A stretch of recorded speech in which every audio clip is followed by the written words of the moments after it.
All right, let's get this started. So, as the title card shows, I'm doing a drawn bid prep. The drawn bids are at the end of the month on Mog Park's Facebook page. They're doing a theme this month where they're recreating comic book covers, I guess in your own style. So I'm going to take on Avengers number 57, which is the first appearance of the Vision. So I've done a little bit of prep. What you see in the title card is just a rough sketch that I did, but I've got some. I want to slightly change the angle and stuff, and we'll go from there. Oops, let me turn that banner off. All right. So I took a piece of watercolor paper and I printed this onto it so that I could have that. So I'm kind of making like a mock comic book cover on the watercolor paper. But hopefully tonight I'll at least get the drawing part done. I don't know if I'll get to the coloring or not. But that's my goal. You're welcome to join me in the stream, join me in the chat, or not. So it's all good. So if you've never seen the cover before, this is what it looks like. I didn't print the text, which I probably should have done, but it's okay. I'll just work around it. I'll pencil that in myself. But you can see I copied the logo box, the masthead. You can put the Comics Code Authority logo in there. The TM, I guess I can add in later with white if I want to put it right here. And this was done by the big John Buscema. It's John Buscema. You want to look him up. The late great comic artist. So I'm going to use this as my guide, but I'm not going to copy it exactly. I just want to kind of draw the cover in my style. Now, one of the things I wanted to do is I think I want to make the upward angle a little more obvious. So we'll see if I can pull that off. I had that rough sketch. And then I have this black and white version of the artwork that he did too to help me out. You can see. So I'm going to try and get the line art done tonight. And if I have time, then I'll go on to the colors. Here we go. Now, I want to change the handle a bit because looking up, I wanted to have the hand rise a little bit. So I actually had my son shoot me at an angle, so that I can see the I'm not ripped like the Vision, but it's good enough for reference. So that's what we're going to start with. And then what are my changes? Like I'm not too crazy about the size of this thing. I'm going to scale it back a little bit.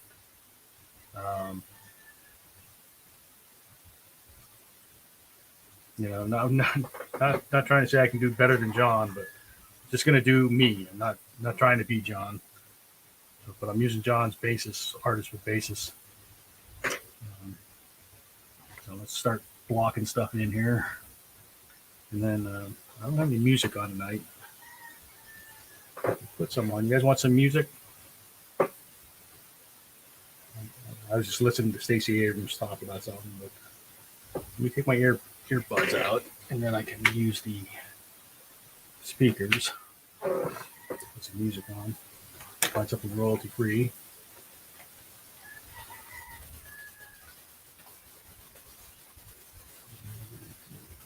Longer than 20 minutes. That sounds good. Lo-fi beats. Here we go.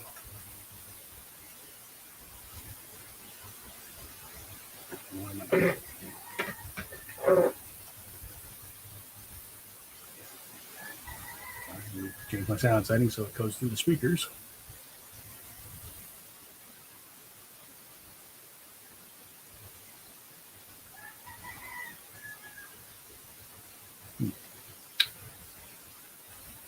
Getting sound.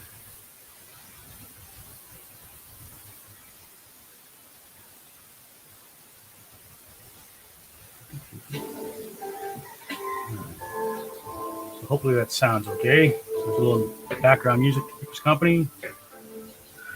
And let's see, John had the head crossing the letters, so I'll go ahead and say. Right now, I just kind of want to get the scale.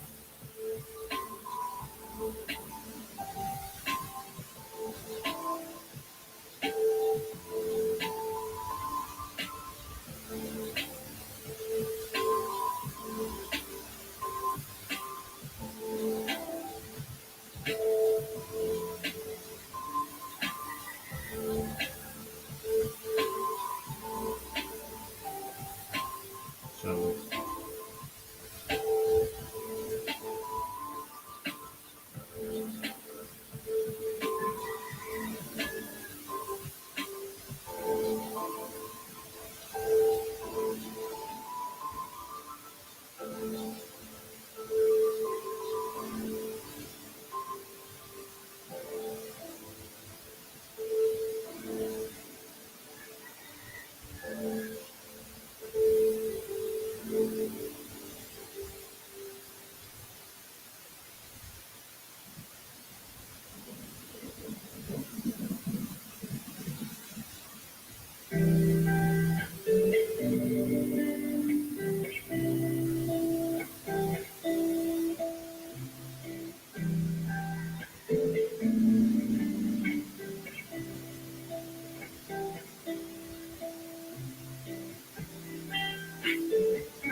I'm turning the torso a little bit more than John had it.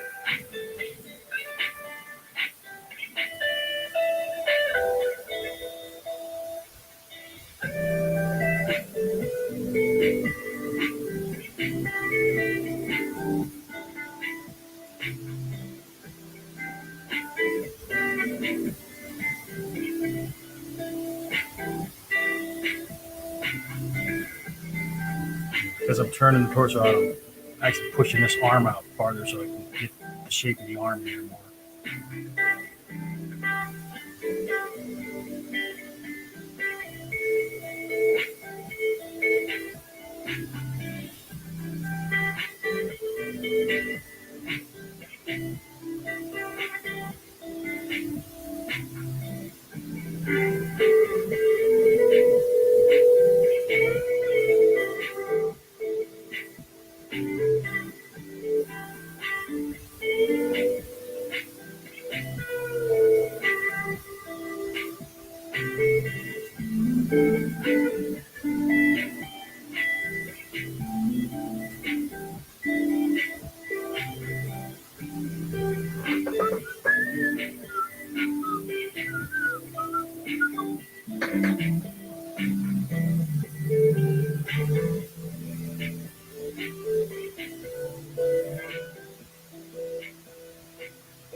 And this is one of these other things.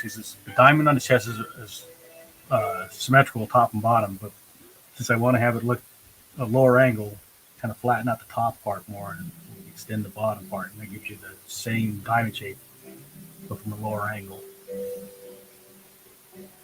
And since I'm raising this shoulder up more, where he has the cape kind of going into the shoulder, I'm actually going to bring it right to the shoulder fold. And this one will kind of go here, pretty much where he had it.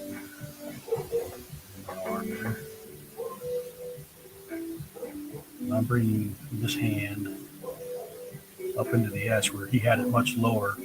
But I think even though when I was actually standing there, my arm was pretty much level to the ground, but because it's shot from a low angle, it looks like it's up, which I think this is what throws me off on his, because again, he's drawing it from a low angle, but that means the arm is down, which looks odd. It's like less powerful to me. For it to look level here, that means it's actually pointed down. I don't know, it's a weird mental thing, but I just wanted to have the arm up. I can't use my hand as reference really because I got chunky hands. One of the things with vision is it's not chunky.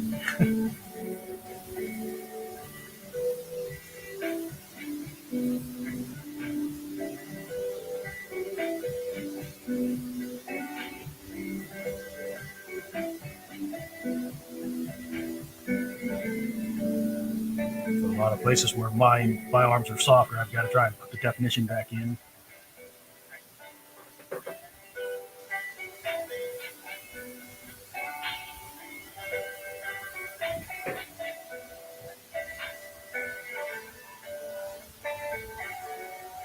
And then again, my fingers are tater tots, so I've got to extend what would be my hand larger. And I hope I'm going to be able to cover this okay. I didn't really take that into account, but I mean, I wanted to cover it like it is in the original cover. The head, and in my case, the hand. But I didn't really plan well for that, so it's my fault.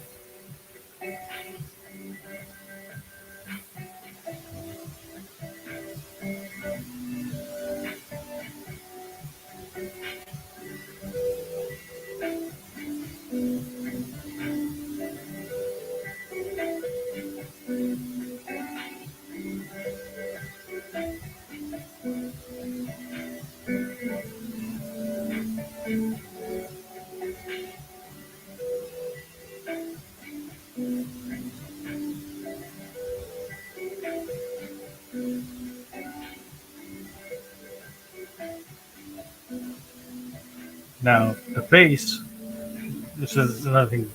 This effectively has him looking down the way his nostril is flared. I'm still debating if I want to have him looking down more, which gives you that tip on the nostril. But if I have him looking up, then it becomes the other direction, where you see the underside of the nose.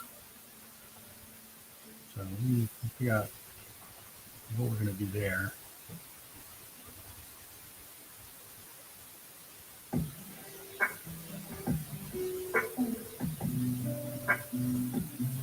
I think I'm going to draw him a little more angular than John did.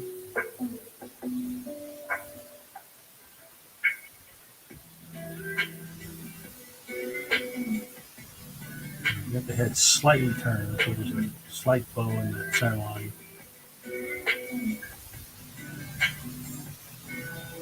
I've made my vision seems to be a bit chunkier. That's probably because I'm using myself as reference and I'm chunkier. But we can pin them down as we go, I suppose.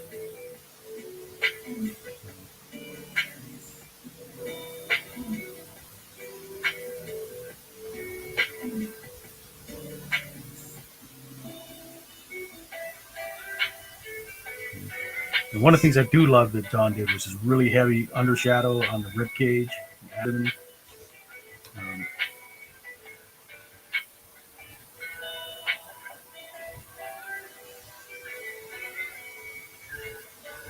like to try and attenuate that a bit. And it's a weird vision cummerbund, or I'm not sure what to call this thing.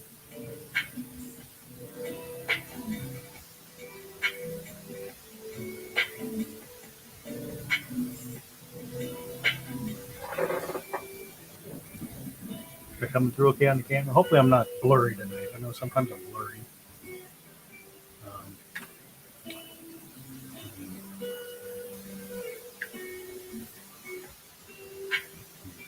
I'll get a better look at it there.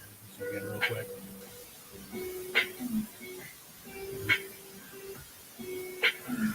So that's kind of the idea I'm going for. And then this cowl thing, like I said, I want to scale it back.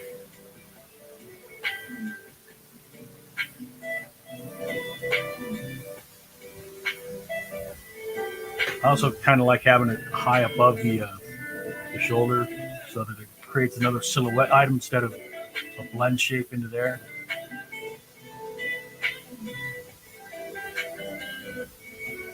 So now with my arm raised, the way I've got his arm raised on that side, now I've got a little pocket there like he has.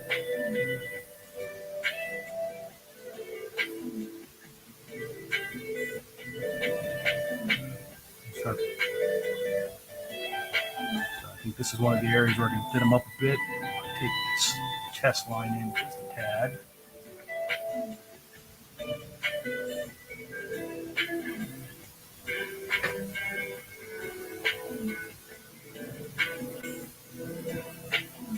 Start roughing in where the shadows are going to go. So you see, I put the diamond further up on his chest.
I thought he had gloves, which he does.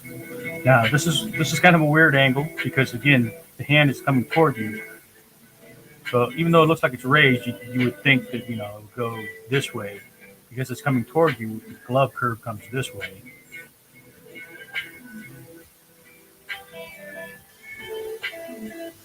I think the cylinder, like a cylinder coming at you.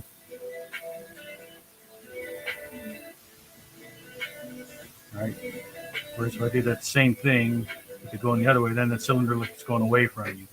So I want to have the curve come in the right direction.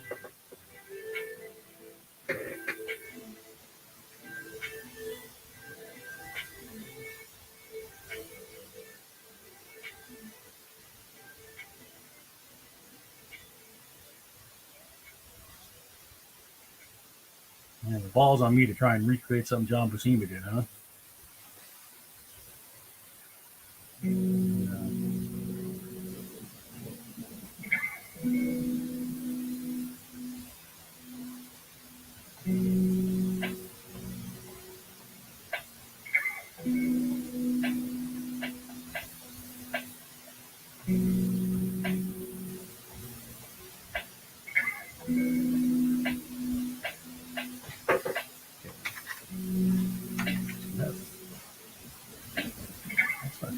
I got to remember to drop in these other bodies along the bottom. You can't really see the blue lines on the template, but this is where the page ends right here. Like the page starts right here. I've got to keep. Actually, it's about here. There's a trim mark. So this is the top of the page. The bottom of the page is a little bit off of that. I should probably go in and take a blue pencil and darken in my reference lines.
here. Yeah.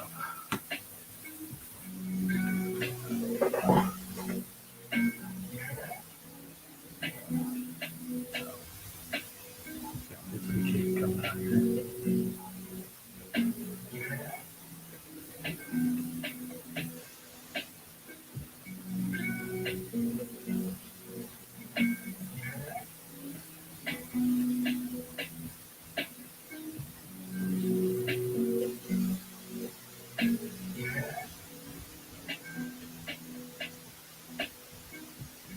When I start doing the inking, I'm going to end up rotating the paper a lot to cover this.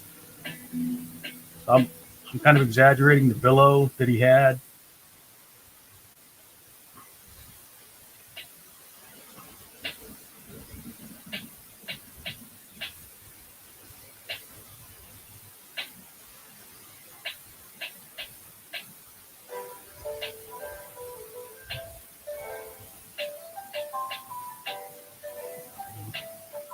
And then on this side,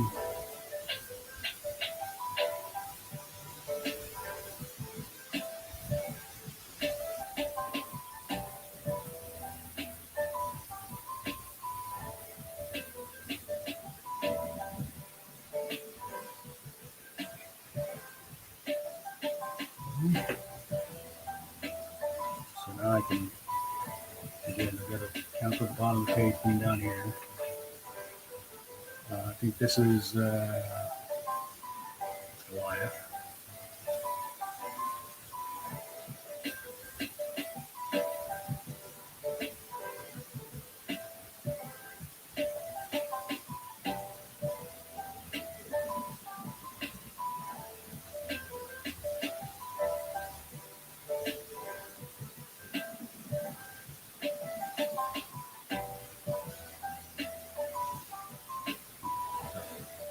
That's the head.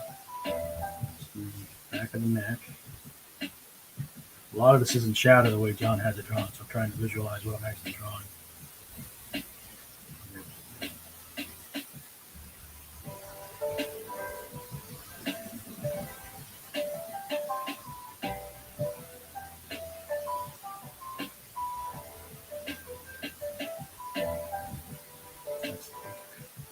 Even though this look like drawing the chest, it's actually like the edge of the shoulder blade.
not sitting right there.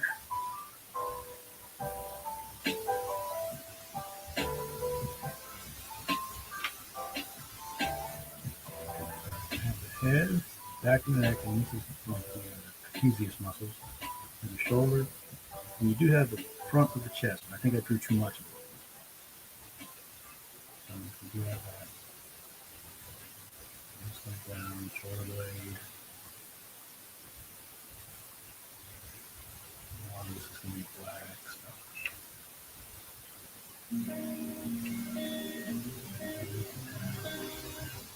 Get some leg there.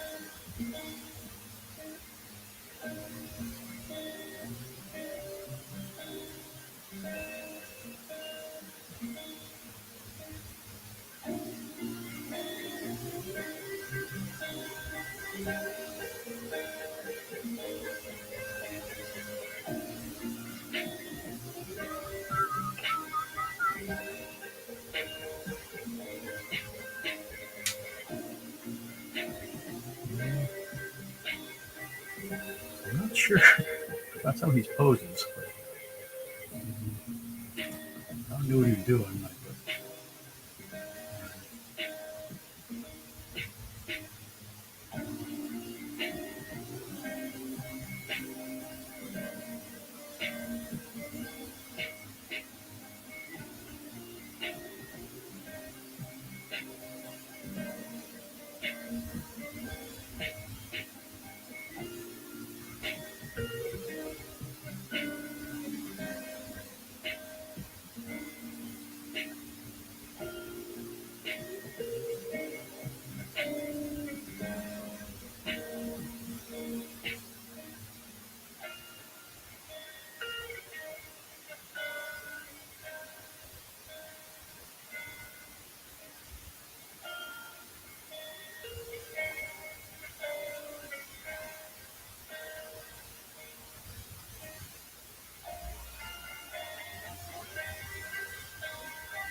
Diamond doesn't have horns. Little Pinero had those cat ears built into his visor cowl thing.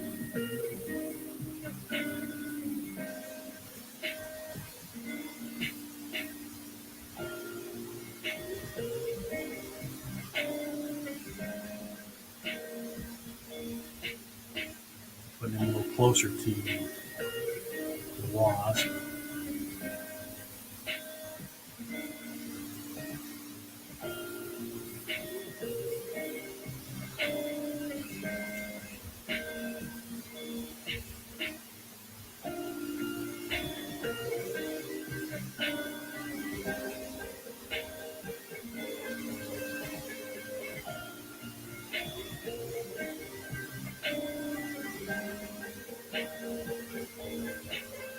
This arm, I'm gonna, because I think there's a little too much parity between this pose and this pose. I'm gonna like extend this arm out a little bit, maybe.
He has an impossible twist in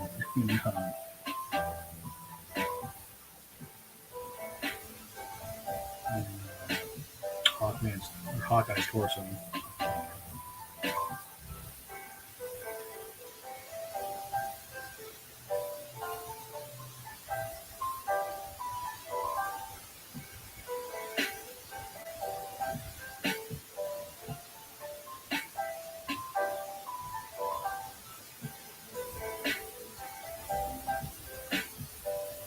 So I'm going to bring it, kind of draw through Janet so that we can see.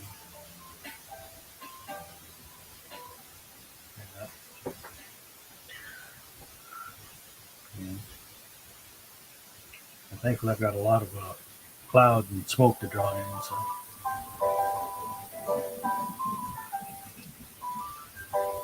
now, I know this is Janet Van Dyne. This is the Wasp, but I don't think the drawing really sells it as her.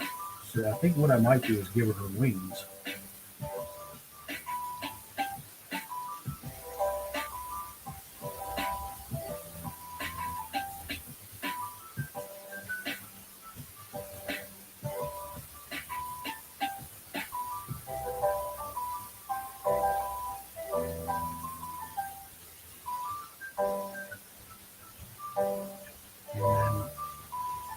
And I know it the hair at the time, so I want to try and give a little bit of motion to her hair.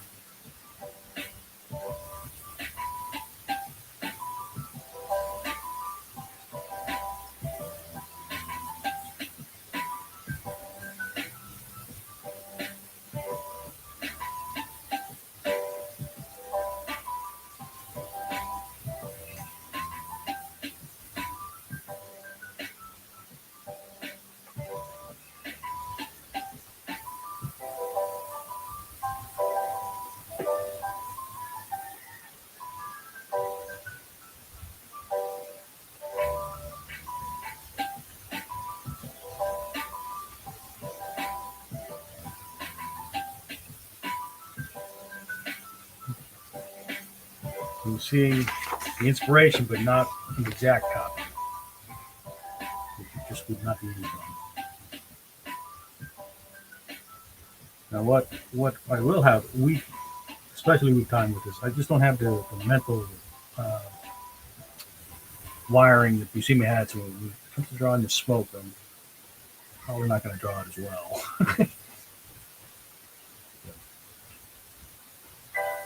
It's part of the process.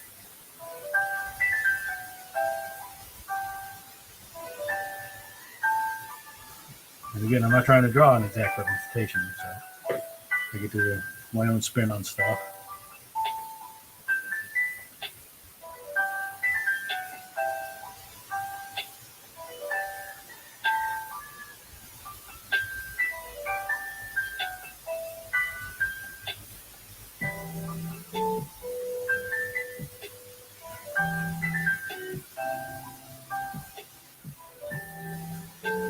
Putting X's in where it can be solid black. That's an old comic book indicator.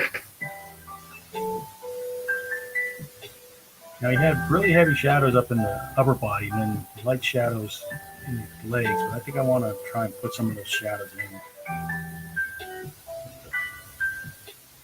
I think I want to have my legs have a little heavier shadowing.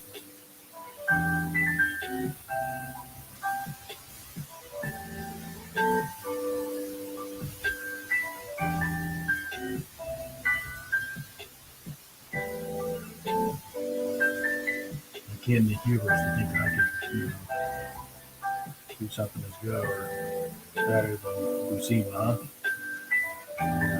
It won't be better. Just be different, but not really much.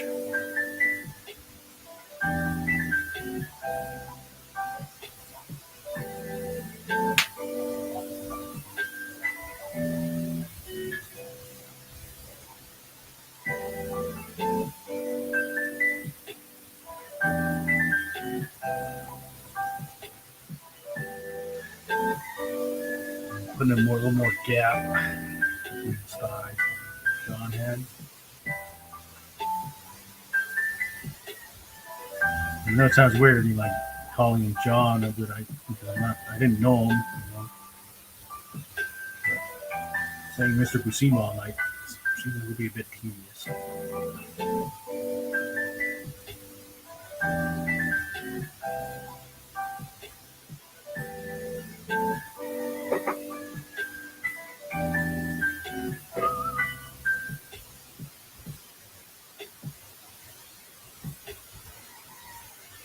Now again, I gotta remember that I'm looking up. Although by the time you get down here, you're almost down to the ground plane.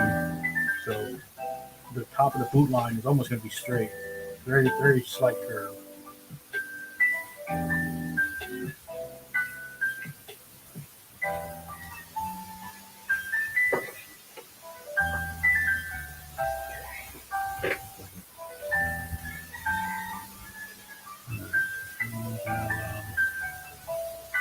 Black Panther over here.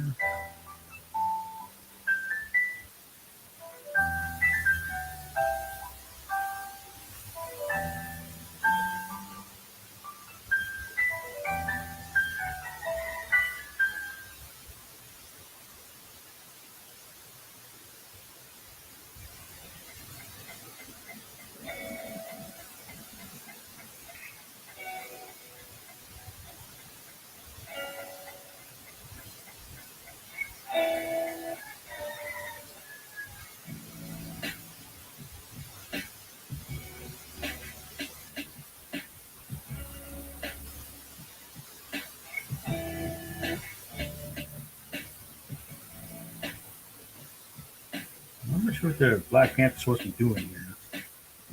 It's a weird pose for me.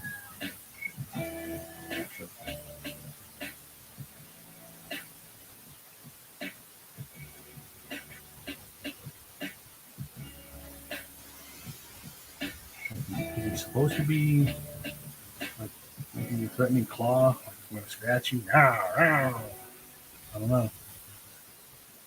But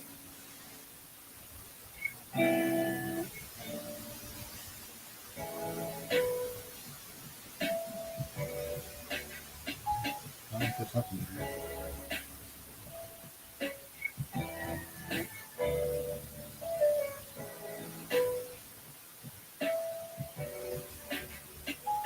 Again, pink of ears, Black Panther. And I think I'm going to modernize the Black Panther's outfit a little bit. Because one of the things that, like a lot of these, without the accessories, it's hard to tell. Like, I know this is Goliath because I recognize that the stripe coming down and this, but it's like it's lost on this arm. The wasp. I mean, again, I know it's wasp, but I think I'll probably end up giving her the wings just to help sell the wasp. And for Black Panther, I think I'm going to give him the movie style kind of gauntlets where he's got like the claws on the gloves, just to help sell that. His arm is upraised and pointed toward. So.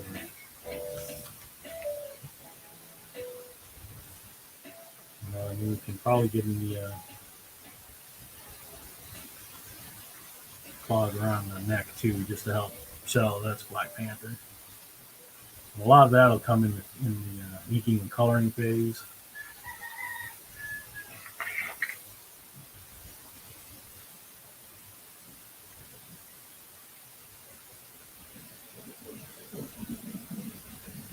Not putting too much in there because you don't see the leg fully.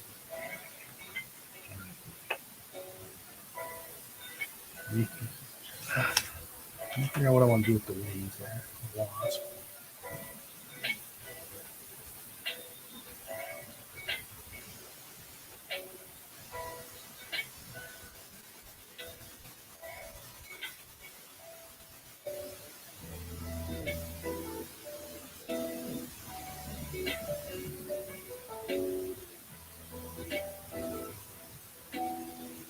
I guess it's actually helping it done. Nope, I had it right. Yeah.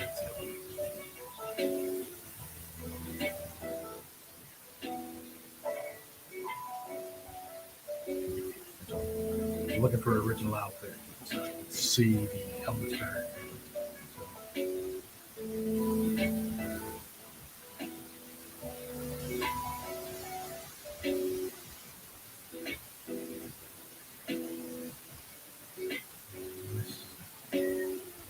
This is like a dark blue outfit.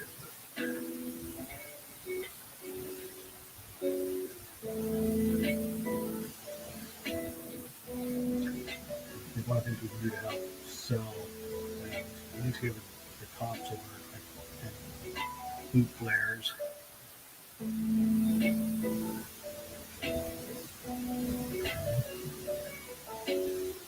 Gloves. You can exaggerate that a bit.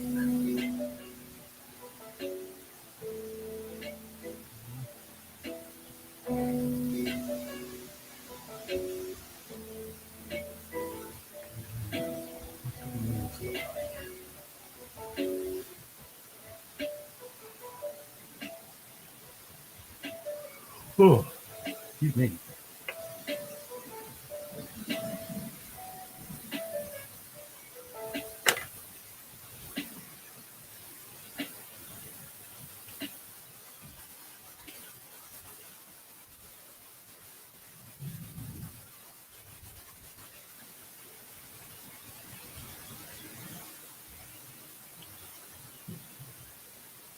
I'm just looking at pictures of the Wasp right now in the comics.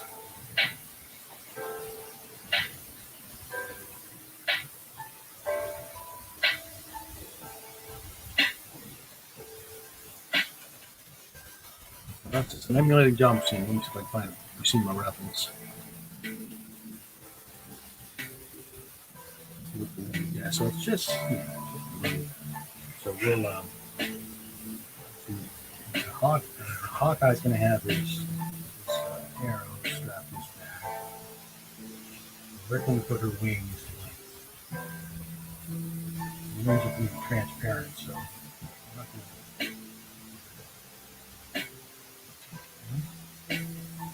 maybe not there. I'm getting too busy right in that area.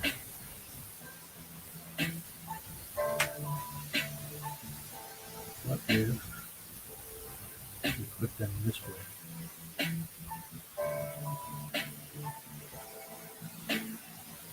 That's an awkward angle, which also sells kind of that awkward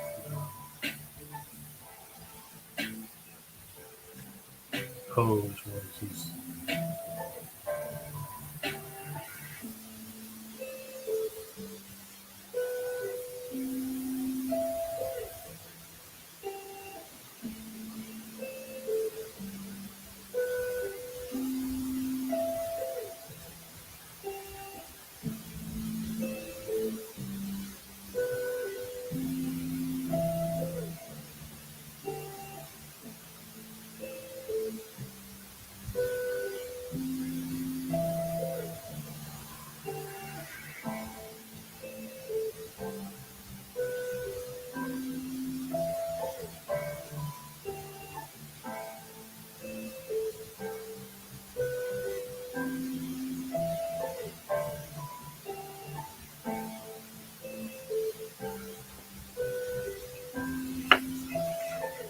at least got a plot into the plot.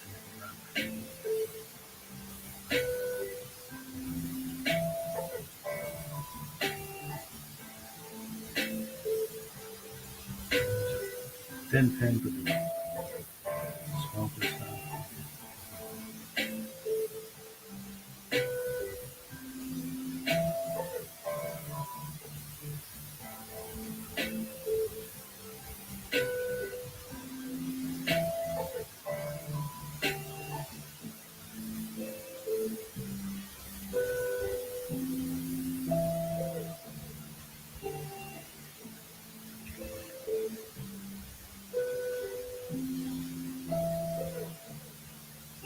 It's like drawing cauliflower clouds, the smoke.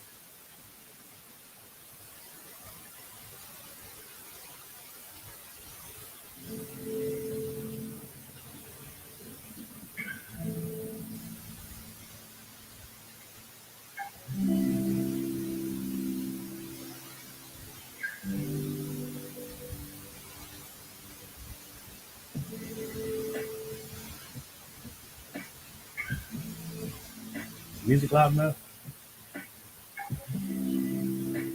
It's loud, too loud.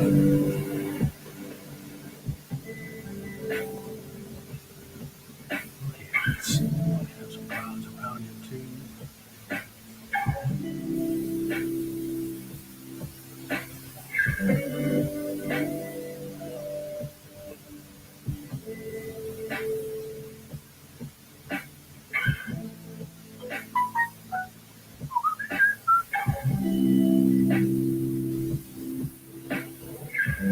All this is going to be black.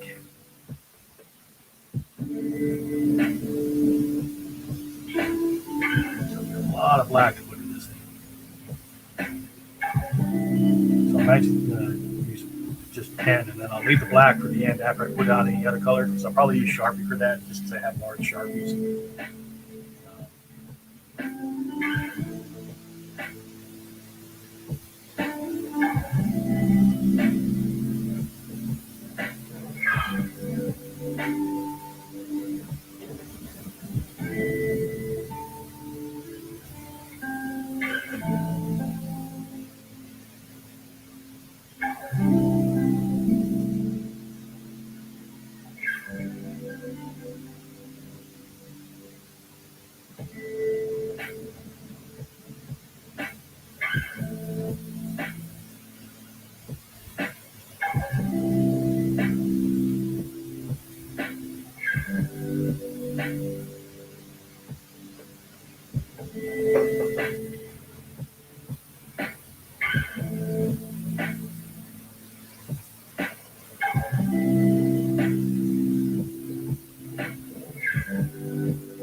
I keep it pretty straight when I'm doing the pencil because it's all sketchy. But when I start doing the inking, I'm going to have to rotate the paper to make sure it's comfortable for my hand. So I apologize up front.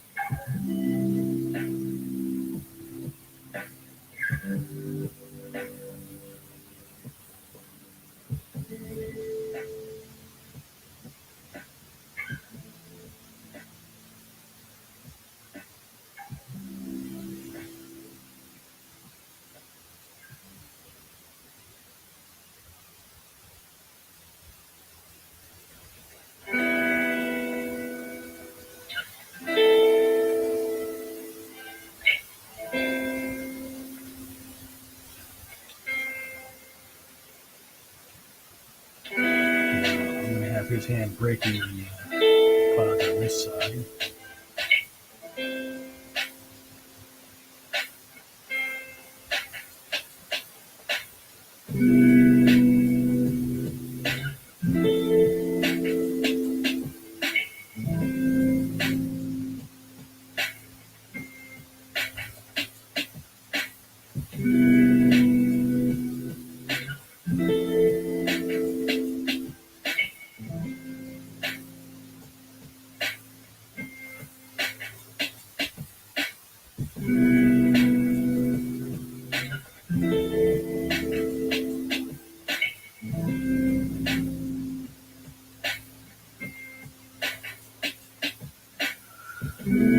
Now I add a lot more curviness right now. I'm trying to figure out blocking areas for the smoke.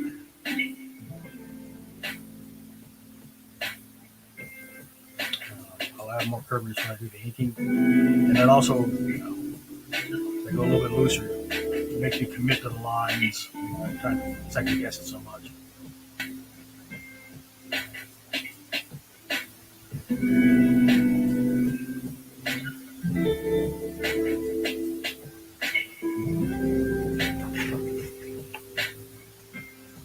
Have pencils.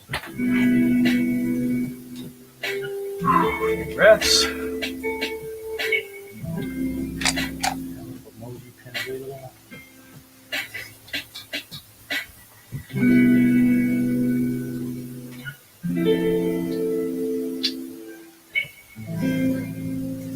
So this is a emoji. Consider it a brush pen. It's better for me than the long, thin brushes, but we have pretty good line variation with it. That's what I'm going to be using for this. me see if there's places I need to clarify a bit more before I start using this a little bit.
If I need to edit some more places as I go, I'll do that. Time to start committing. Go for it.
The reason I'm using the emoji, by the way, is because I plan to do like watercolor over this. This is watercolor paper.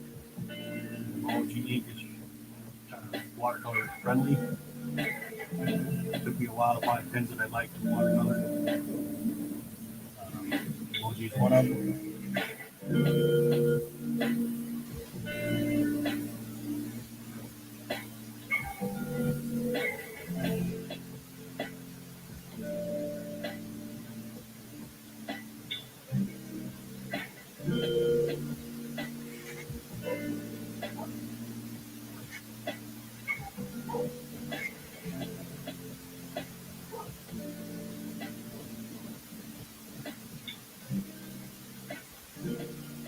I'm going to put in solid block shading with the emoji, and then I'll come in.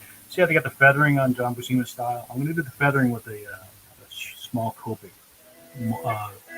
multi-line.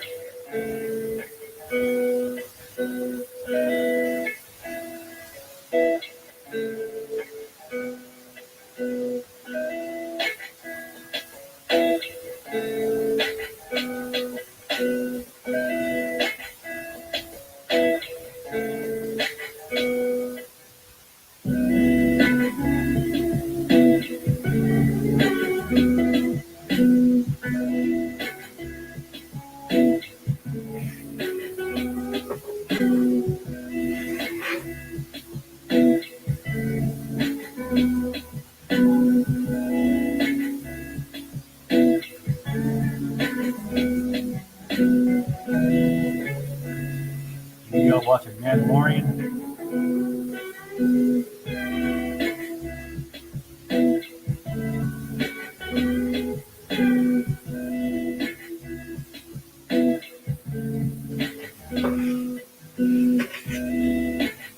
So this is where I talk about I move the paper so it's comfortable.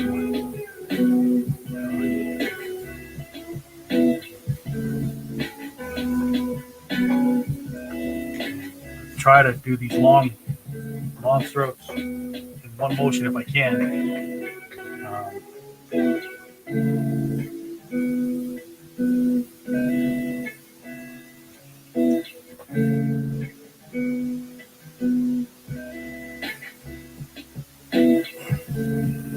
Okay,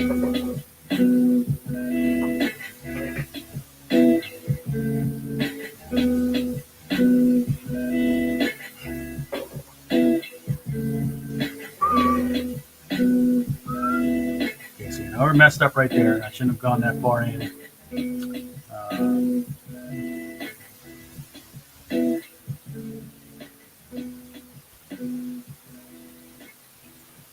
Let's see what we can do about fixing that. When we do the painting part or possibly the coloring part, because what it is the cape goes in to one side of the hand, comes out the other.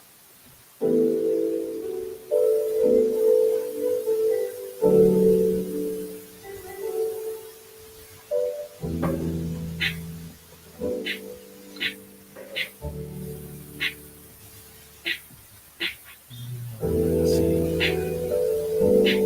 Red.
We're going pretty heavy with shadows because we want like deep forms. That's what I'm going for anyway.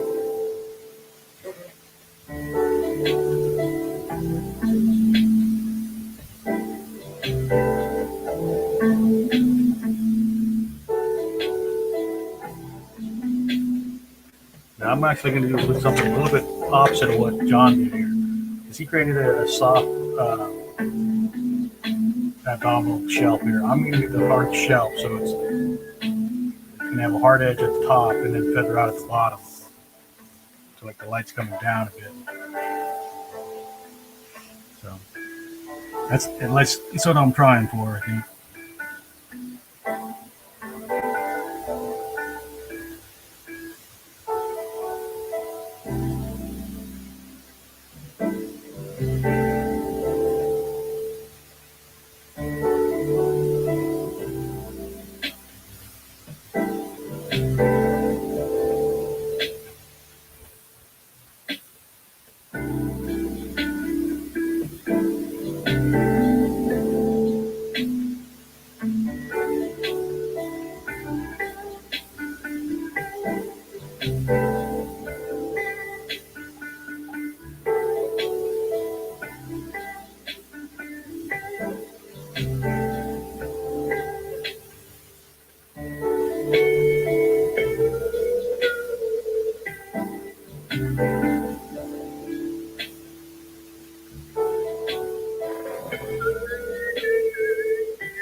Like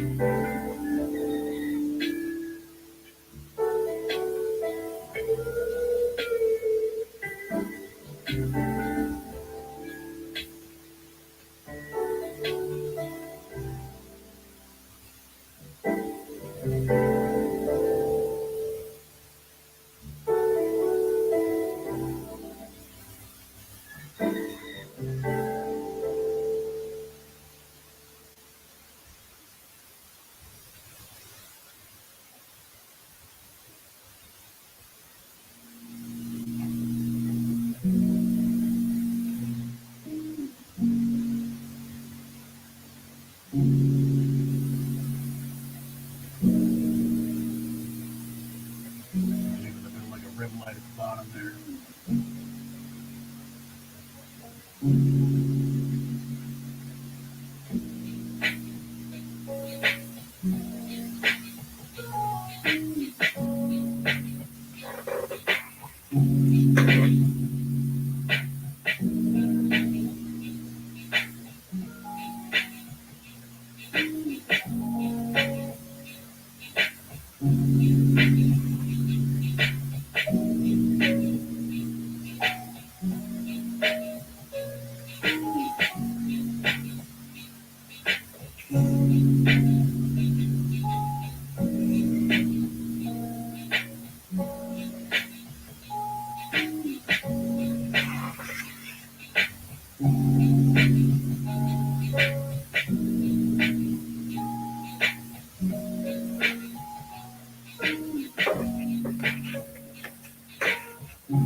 Hey, Shanley. Hi, Reed. How y'all doing?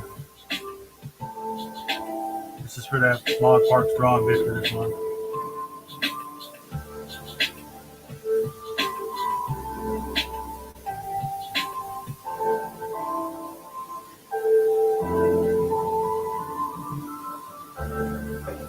Okay, my take on that cover.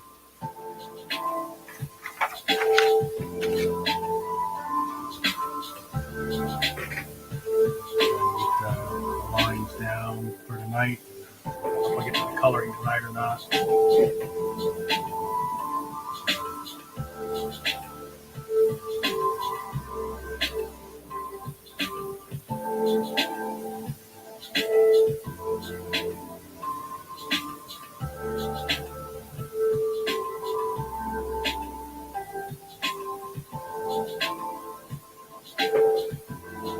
Thank you. Y'all want to come in and chat? I'm not opposed to company.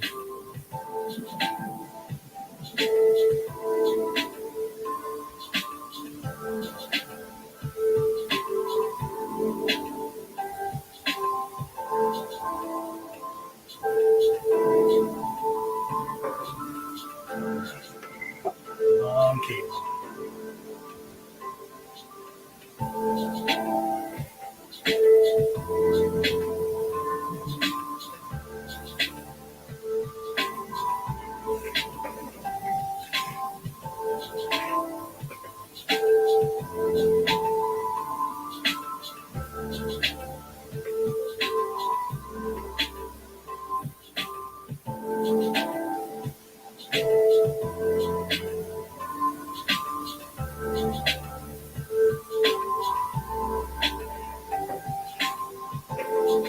Out at home. What are you doing online then?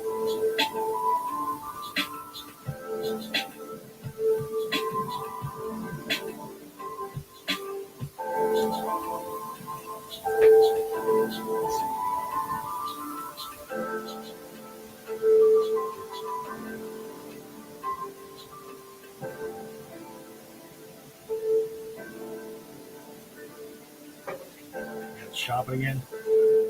This is watercolor paper, Shannon. Should I call you Sky? So I printed this on the paper, so I have it. And I'm gonna use some paints to do the artwork.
you're probably right. You like the watercolor paper because you use a lot of multimedia, right?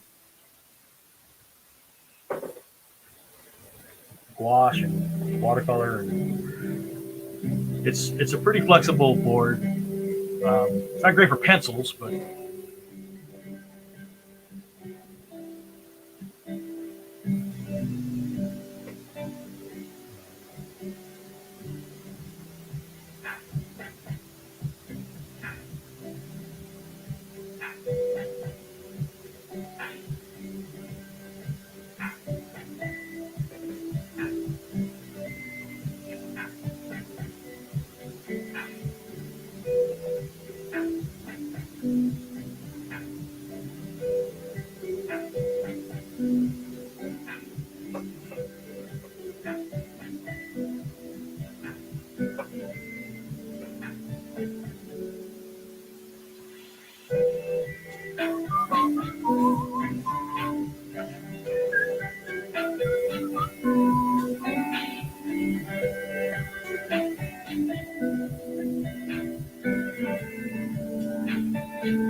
you can do straight lines on watercolor paper.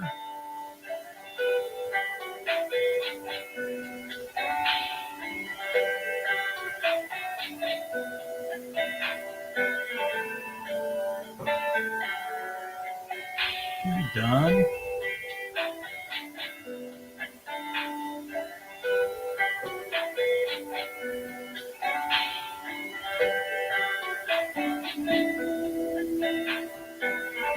Let's see.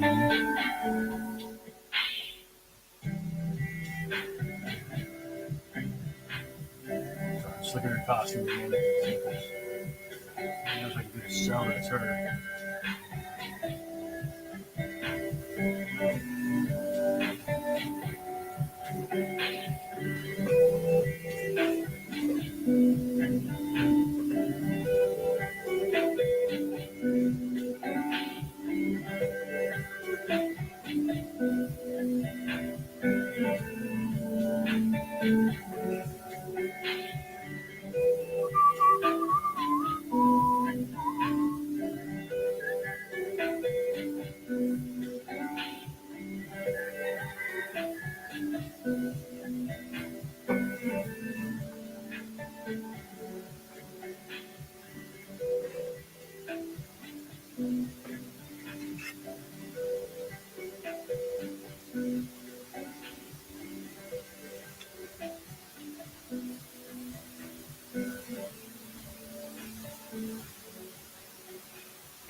Smaller pan, start putting in some smoke.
I've drawn below where I would actually need to. Again, this is where the bottom of the page is.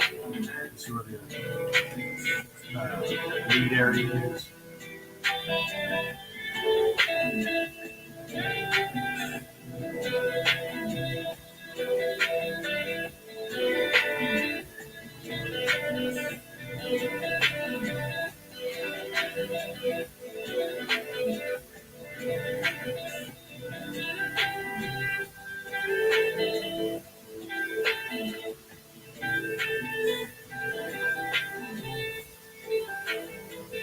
Reed, did you watch the latest episode of the Boba Fett Mandalorian 2.5? Mando Fett?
started watching Kim's Convenience. Reed, you watch that?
Sorry, is the music too loud, Shanley? Or am I just not loud enough? I started watching Kim's Convenience.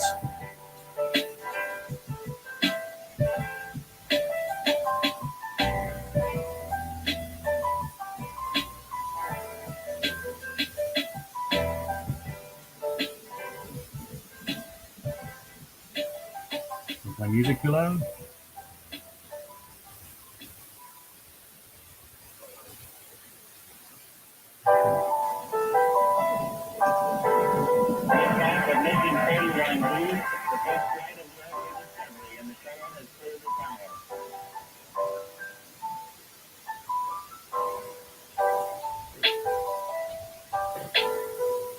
Computers now have primary control of critical vehicle functions.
Said all these areas that are going to be blacked in later, I'll do closer to the end because I'll use a Sharpie to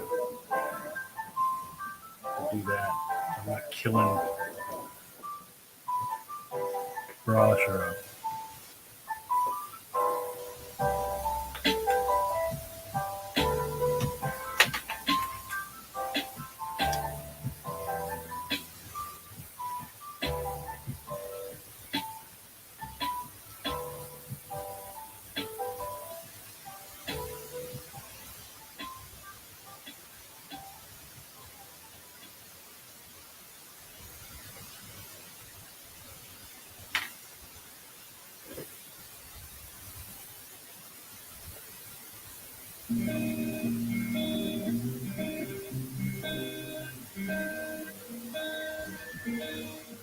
My smoke is nowhere the same as John's, but it's the idea, Cross, right?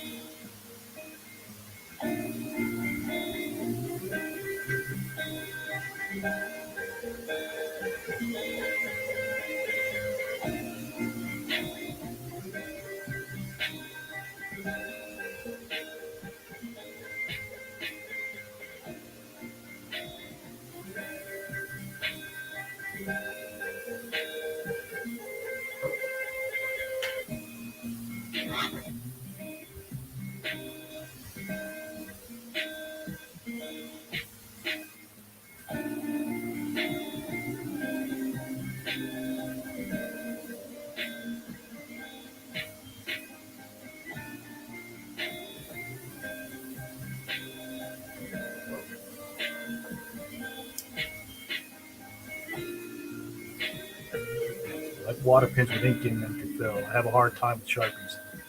Yeah, I get it. I have more of a hard time with brush pens.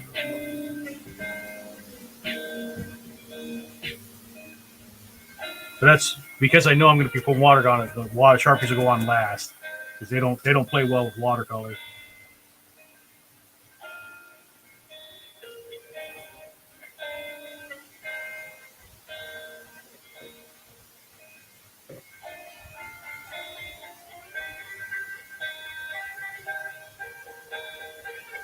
The emoji brush pen ink does do well with watercolor. And I've had pretty good luck with the combo brush pens too.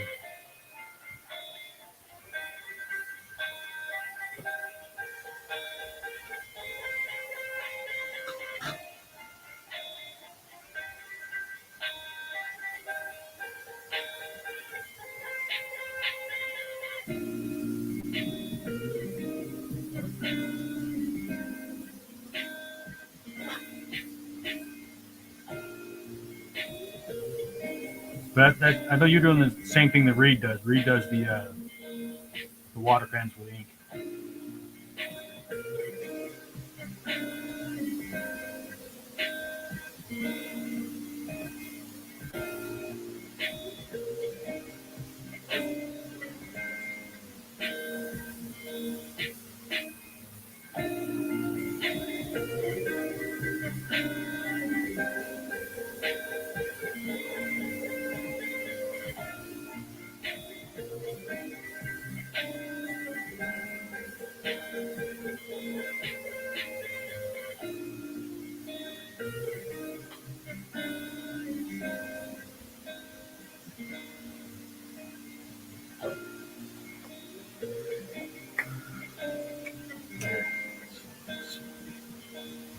Five or three? What are the three?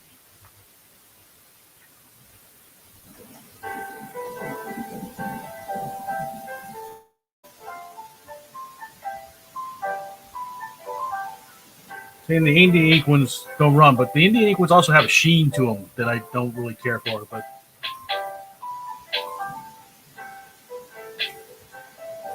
um, five.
Let's see about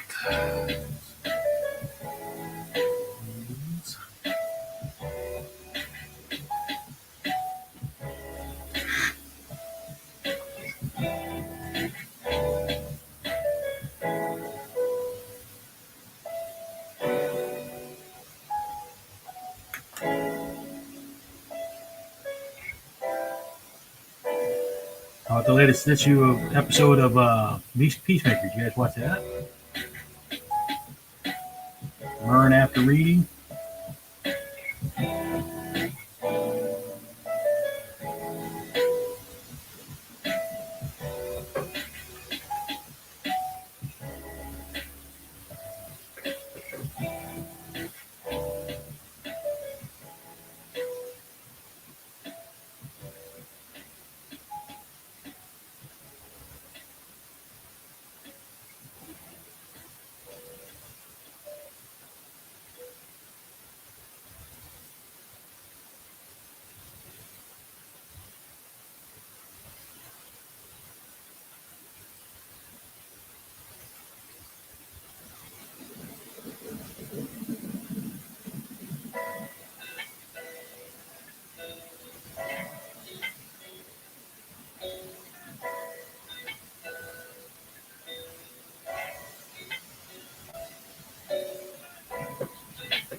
Not watch Peacemaker yet. All right, no spoilers.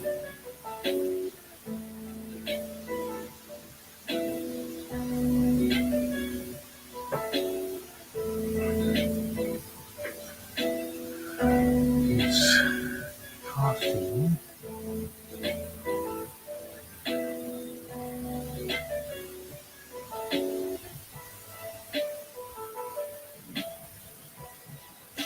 Look up Goliath's costume real quick. Make sure I understand the lines that are going on there.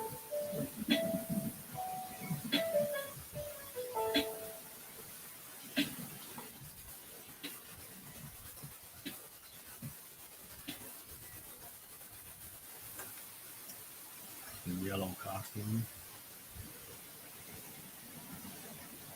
So that comes into a V, like so. Marks come down.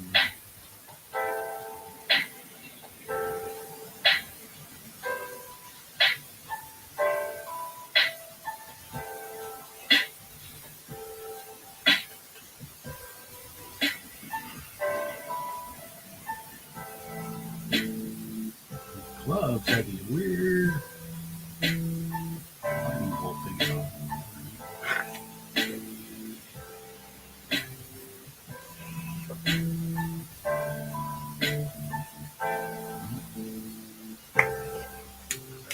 Brush pen to drop in some darker areas. Get these things longer. Into the ear cups.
walking in Nicholas costume. And I think the whites on Panthers will probably be added in after everything else is colored. Just put the white on top of the black. Like a gel pen.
The fog is so dark.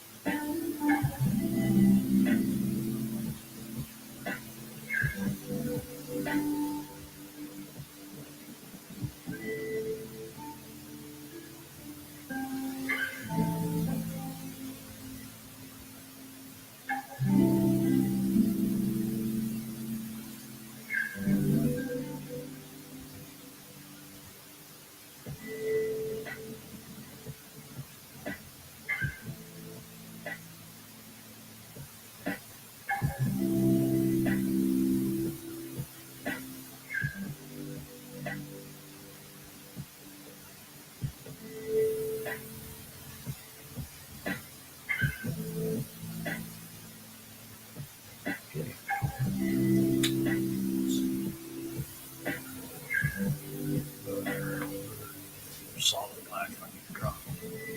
Okay, let's Ambot. Block that guy.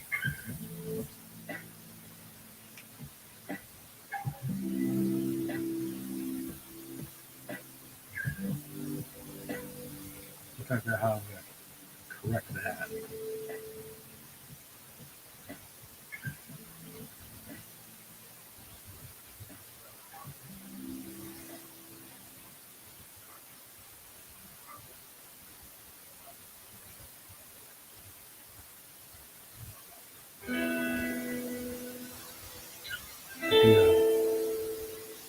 How deep that ink is. I did that in long strokes. The ink might not be too deep, but I might be able to scrape it.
Pencils out. Look, another spam bot. Bot 2 in a row.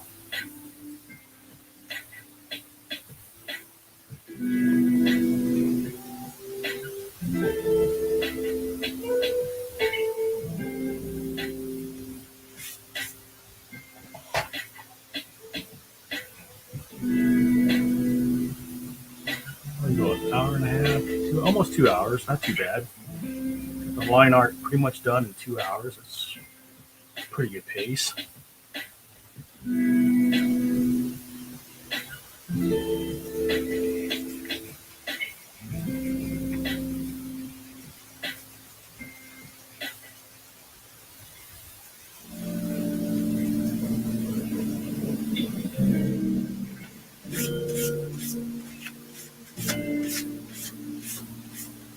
Now, I didn't put in the lettering. I forgot to do the lettering. Darn it. Behold the vision. Behold the vision. What I can do, I have paint pens. So when I get all said and done, I can come in with the paint pens and put in Behold the Vision. Yeah, that's probably the plan.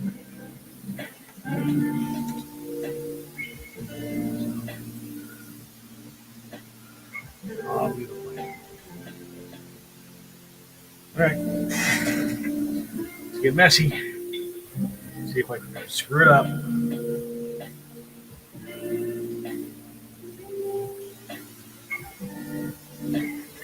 Now, the interesting thing is, you look at the cover, I only have one color I need to use. Well, pretty much. It's all red, or variations of red. Let's see. I mix up a couple different reds.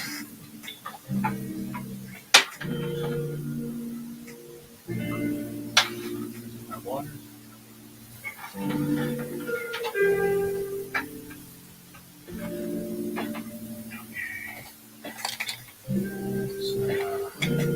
For brushes. Looking around. Start off with the large soft brush. Probably not large. Medium soft brush.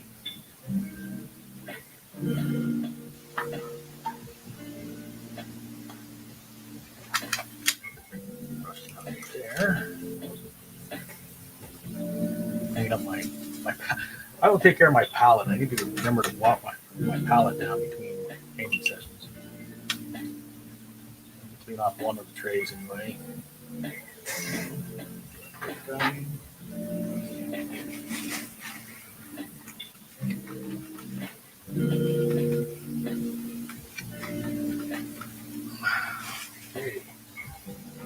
I have a place to put red.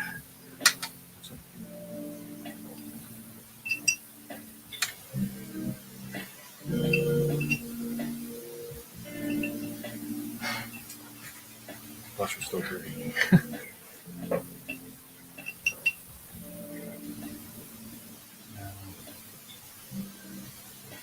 Do the smoke, the edges of the smoke first. Just getting a lot of water loaded into my tray so that it goes on pretty light. I think you both used watercolors before, so you know you can darken up, but it's really hard to go light and stuff up. So I'm starting off with a really watered down kind of pinkish red. We'll start in. Come on. This is the smoke.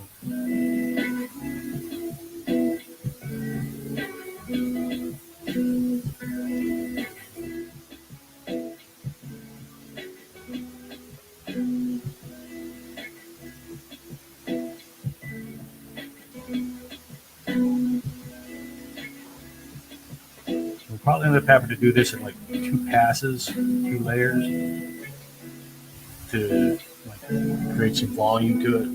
But right now we'll get a nice base pink on there. And the second one will be helping the flying like smoke curls, stuff like that.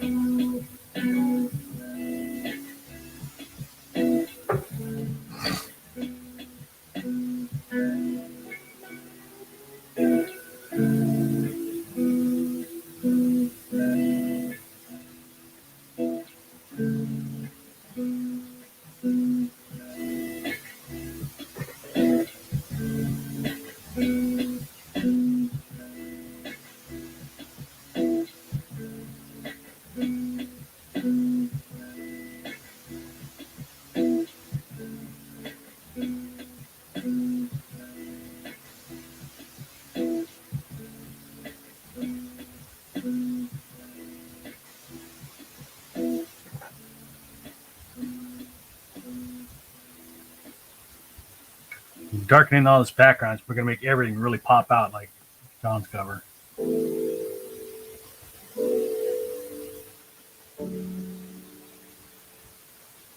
One of the reasons I'm doing the cloud or the smoke kind of first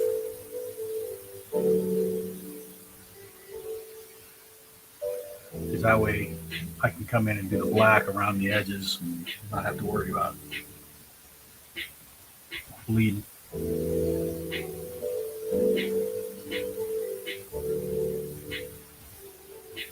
I'm not sure why I decided to do this in watercolor. Probably just because I wanted to do it kind of big. This is 11 by 15 sheet of paper. I didn't want to kill my markers, I don't think, for that much coverage.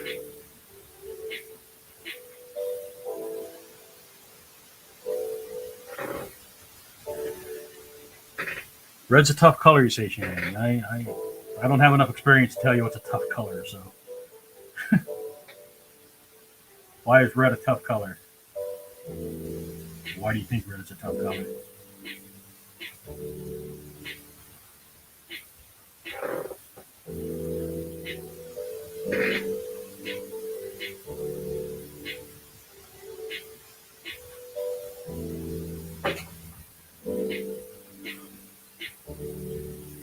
Trying to stay loose.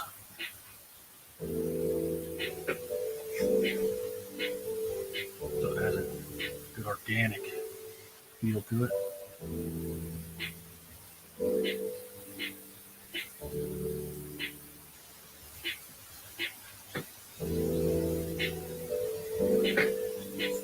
A lot of variations of red.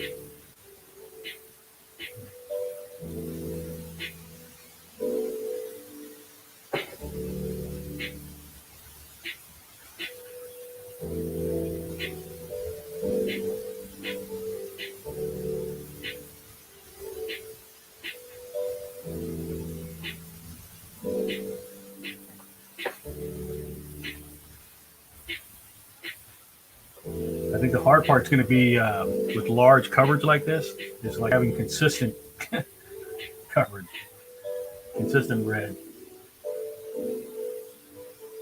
Get ready to do that part.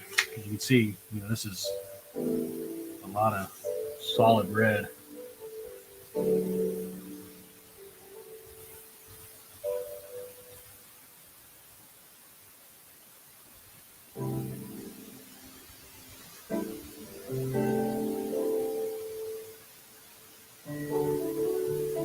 I think it's probably why I decided to go watercolor. Just like it's so much red.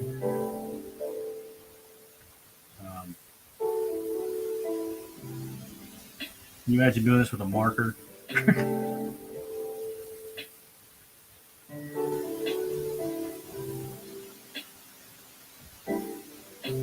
And I could have gone with like acrylics or something, but I think again because of the large areas, I think watercolor just goes on quicker. And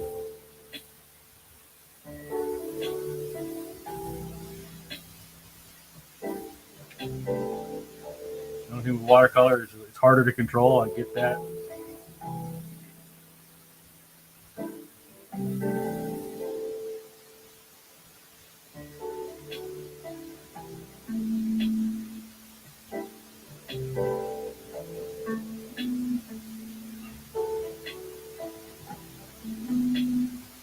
So the second pass of this, once this dries a bit, will be to kind of go to the edges to create more volume in the clouds. You say clouds? It's smoke, I think, or fog, mist.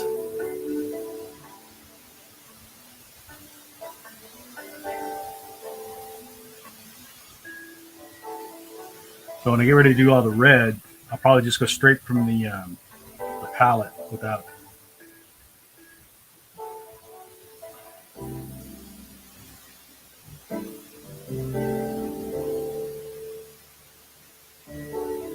Without putting a layer of water down first.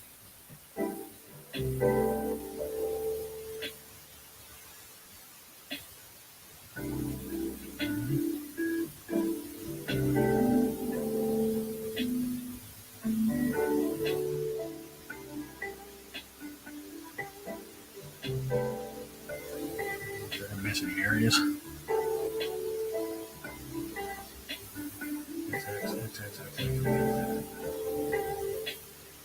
All right.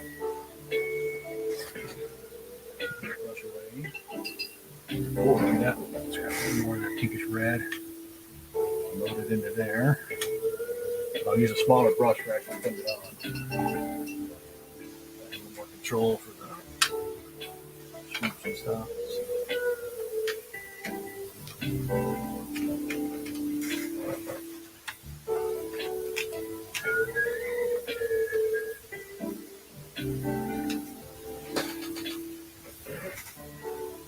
Now this is the same red I just put on. I'm just putting on another layer.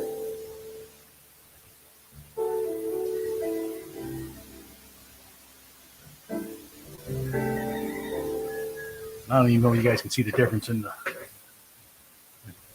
streamed image.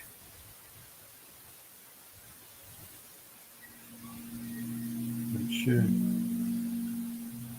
come up a little darker than the base coat by layering it like that.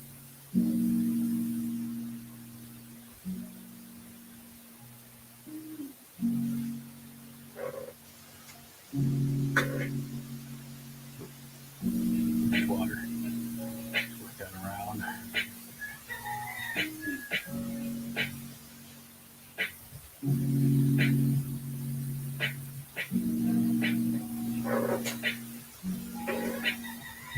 Is it actually showing? That's right.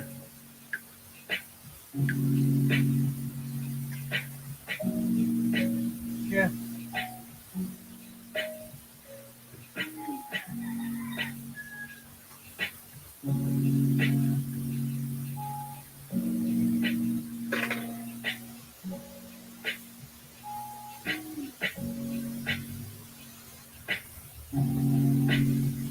True, but you can get more interesting lines with less controlled lines. Boring non-expressive lines, use only pencil and ink. Had to try no pencil for a year. Yeah. I do straight ink drawings at work. Just when nothing's going on. To kind of get that mentality.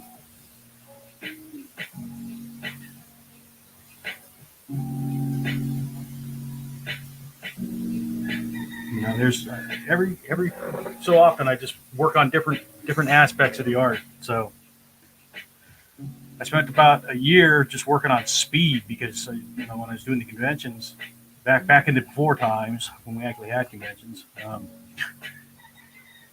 wanted to be able to do the conventions on the convention floor, not take stuff home with me.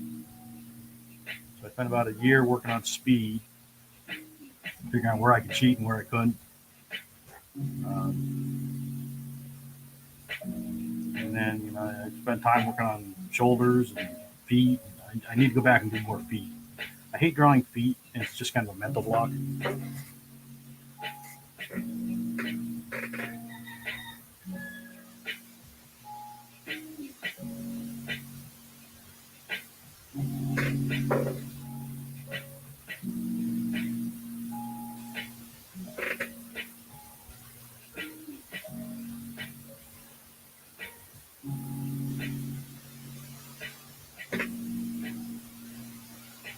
Nice thing, you know, doing the streaming, I'll have this this whole recording, and then I can speed it up and save it as a replay.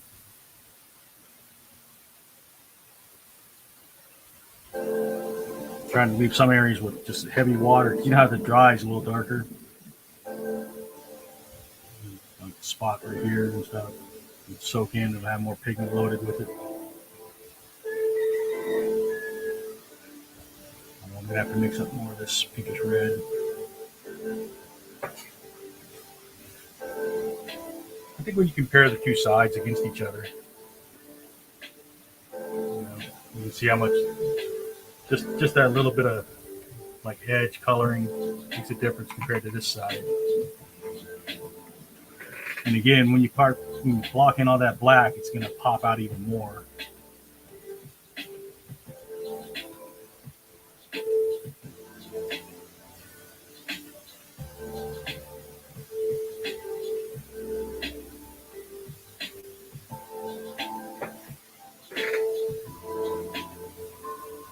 Mix up some more of it.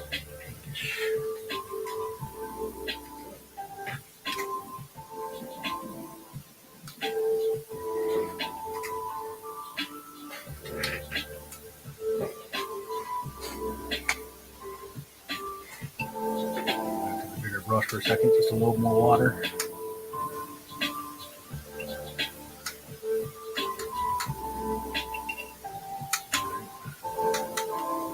Hopefully, that will be enough to get me around this other side of the drawing.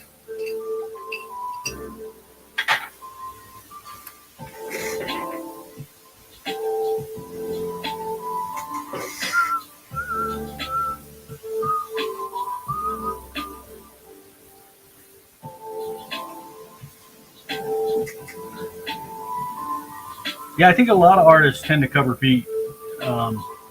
So I don't feel too bad about having this kind of mental aversion to drawing feet. If you look at a lot of artists, you'll see how they camouflage drawing feet. Like people be standing on a slightly curved hill so you can't see their feet, or behind some rocks, or in the grass. And that, like I said, that's we talked about like working for speed. That's one of the things I got used to trying to figure out too, is like, especially when you get like commissions for really complex outfits and stuff, how to cover up large chunks of the outfit with something simpler. It's kind of that same mentality, you know, like putting the feet behind stuff.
Maybe that's what drew me to this image. All the feet are covered up. Figure out which image I want. That, I think, that unconsciously might have been part of it. I think also was working in a one color palette kind of. And I wanted one that I thought I could put a twist on, by changing the pose just slightly, but still having it clearly be an homage to the cover in question.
One thing you can do to like loosen up your pencils a bit is to change your grip. And this is one thing I when I get a lot of kids, because kids press really hard, they're like digging into the paper.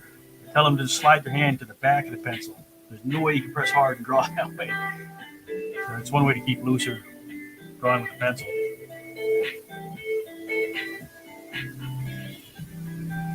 You watch kids, man, it's just they press so hard. I don't know what they're what they're doing.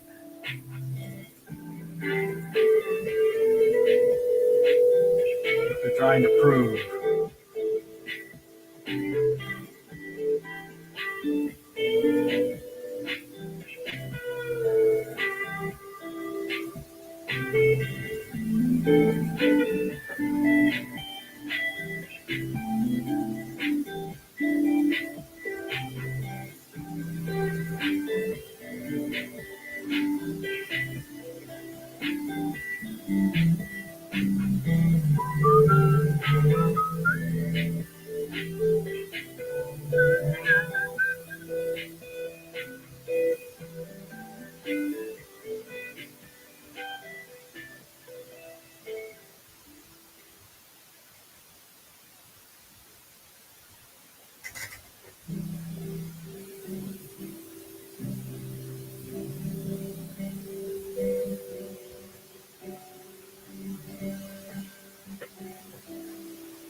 Kids have to concentrate harder to control their fingers.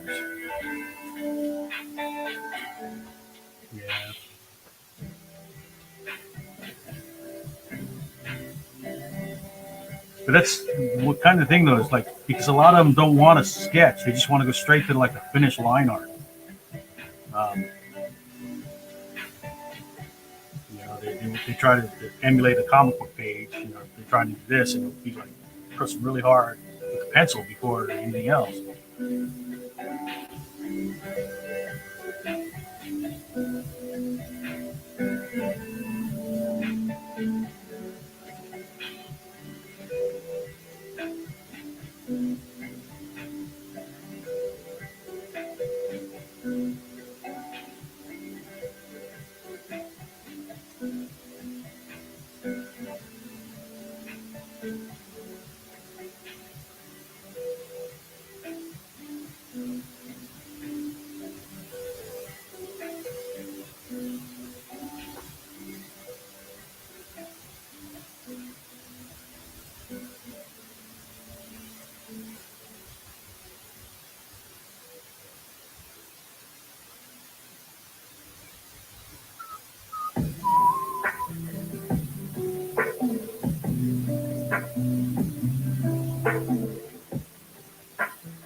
Pretty close. Got to run low on the pink again.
Might need to do a little more on this side.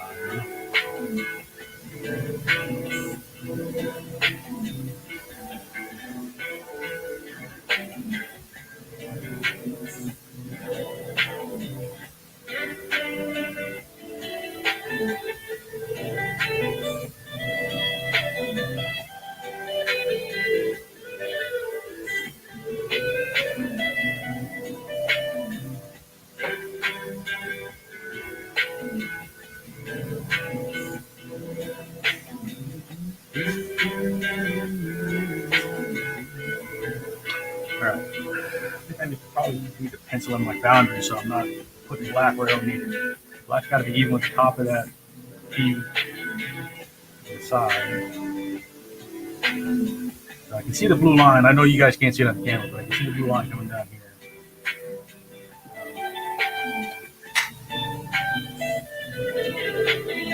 Since it's going to be black on black, I can actually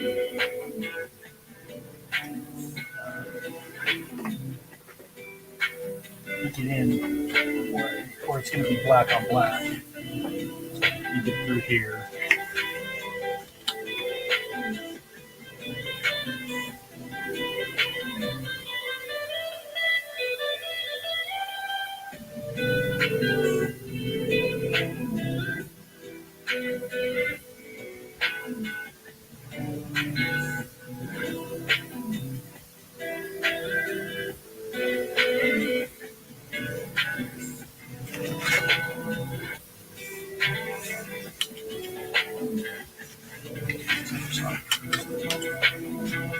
Gotta stop.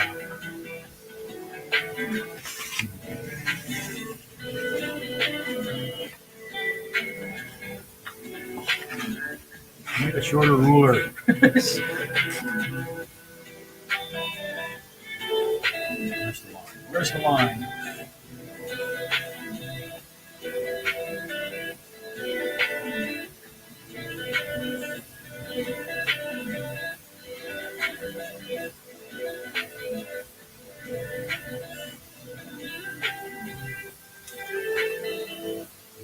Stop.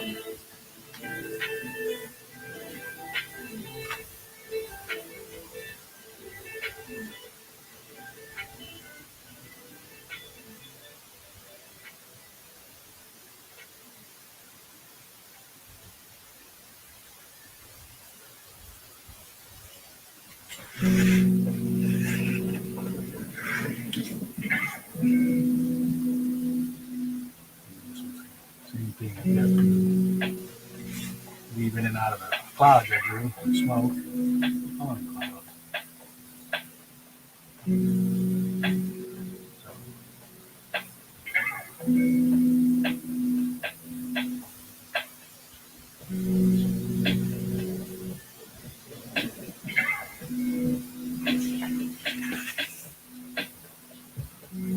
Okay.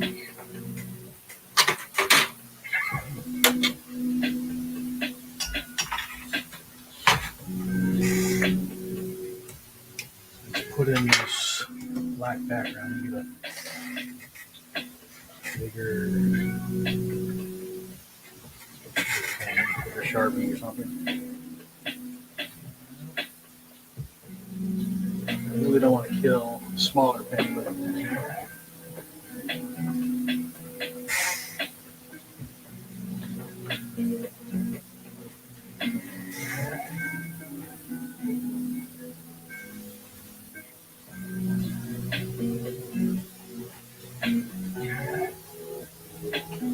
could brush it into the black.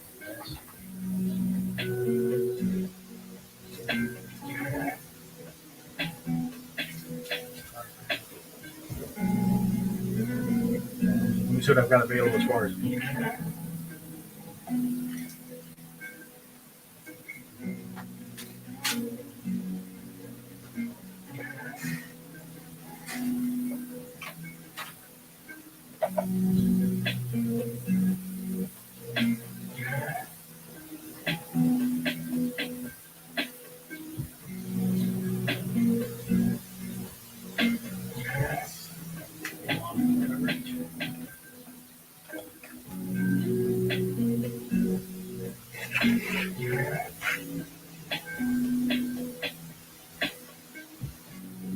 That's not watercolor crap either.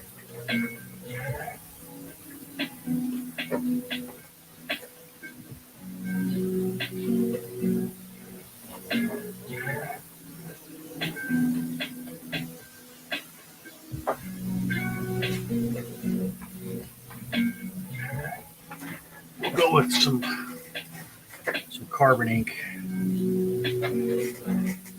Put in all that black background and hopefully that'll help everything pop back out.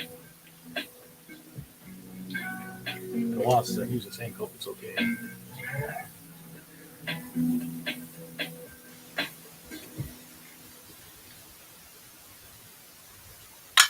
use that same medium brush again.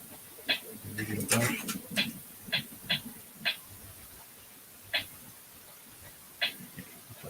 Okay. Oh my god. Did you guys see that? Too loaded on the see that? Oh, that hurts. Okay. We're gonna let that dry. Because if I try to wipe it, it's just gonna make it worse.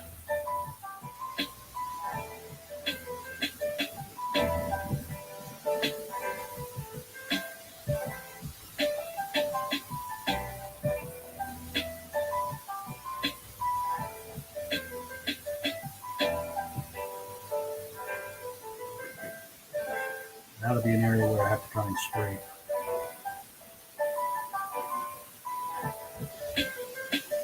Oh, that's painful.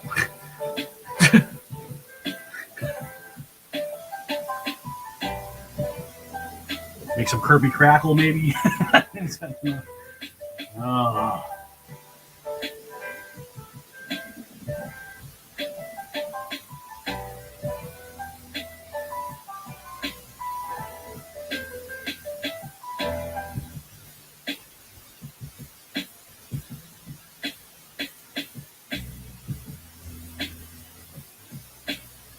Reed's probably laughing at me right now. Idiot.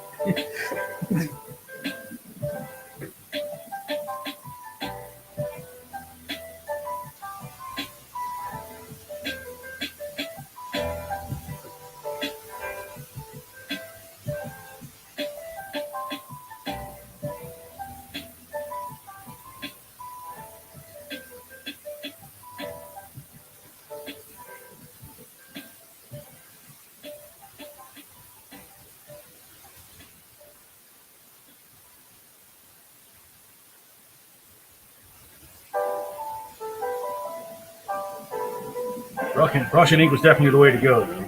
Going a lot quicker than if I would have gone with the Sharpie.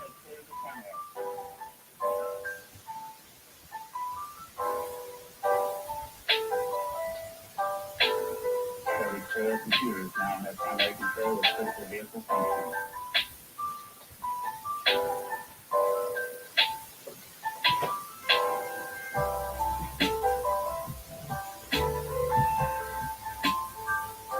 It'll probably go for like $10, Reed, plus shipping.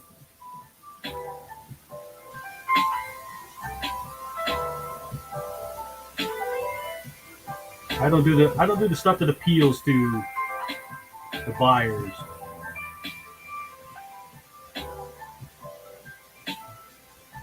But I also have to work on what interests me, or else it's no fun.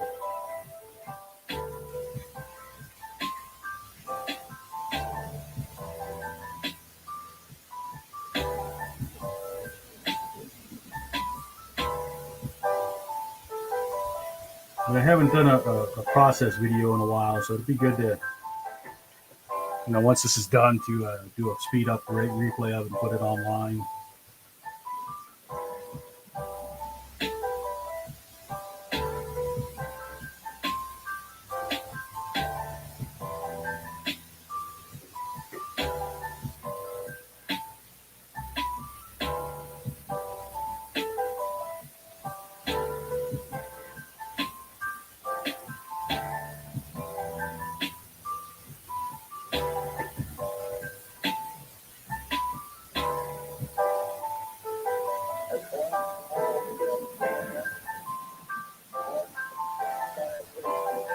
This is going to be fun going around all these letters. I'm going to have to get a finer brush. But you really see how that makes it pop more, right? And here.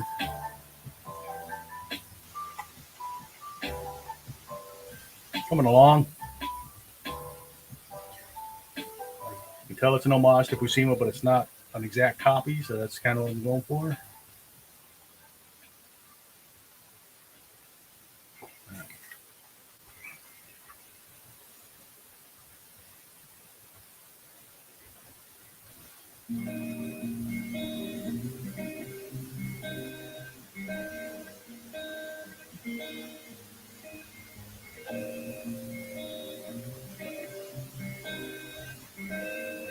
Another thing is I'm gonna have to go to the sink and rinse this brush because I put it in my watercolor brush and diluted it really bad.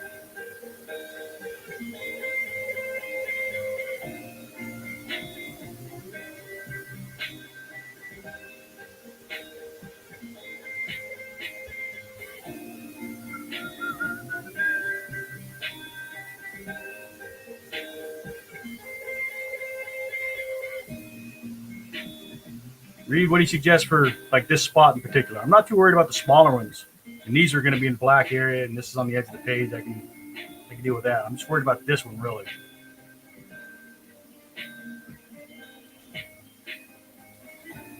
That's the most egregious one.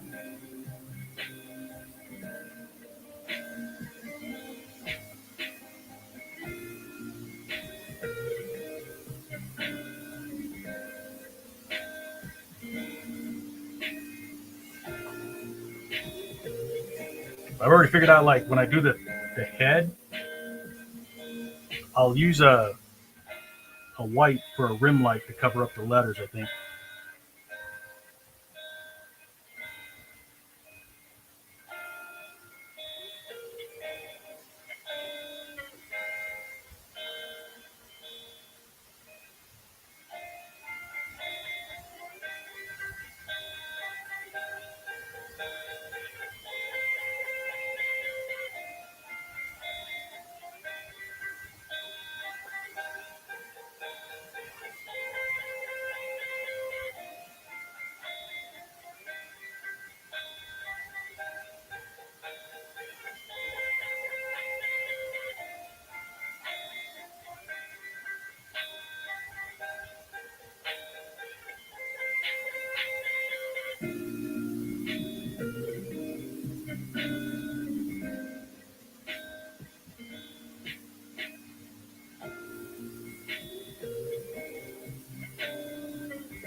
Let me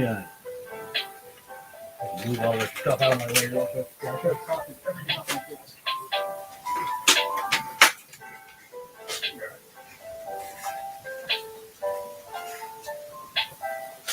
There we go. Now I can comfortably swing stuff around without knocking it off.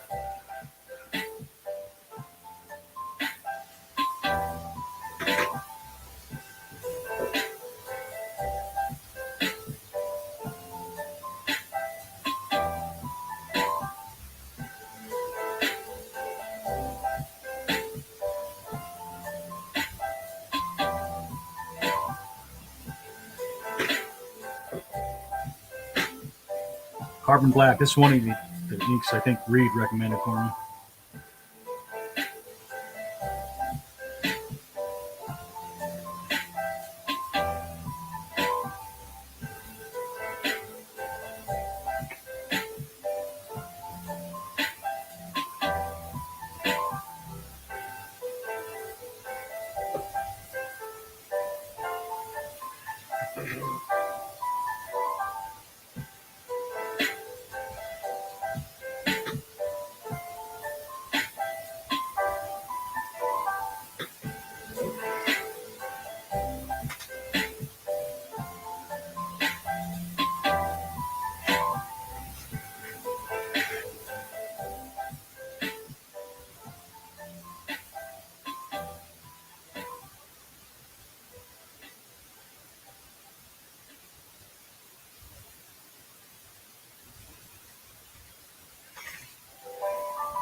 The other thing I'm gonna have to use, like the red that's in the key and the masthead. You have to go over that with the watercolor red too, because when you print it on the watercolor paper, it's like spotty looking. There's no way I was gonna be able to freehand that. I got to steal the logo type. Now, I mean, I can't say I could have drafted it, but man, that would have just added so much more to this project. I'm already almost 3 hours in.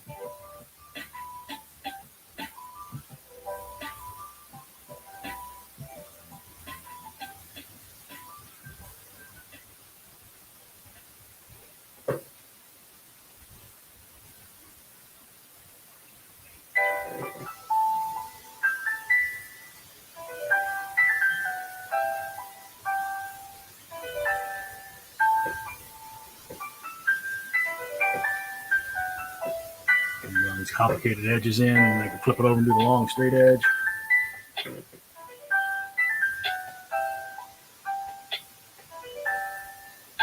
I'll get a smaller brush to come in and do a lot of this stuff in between the layers.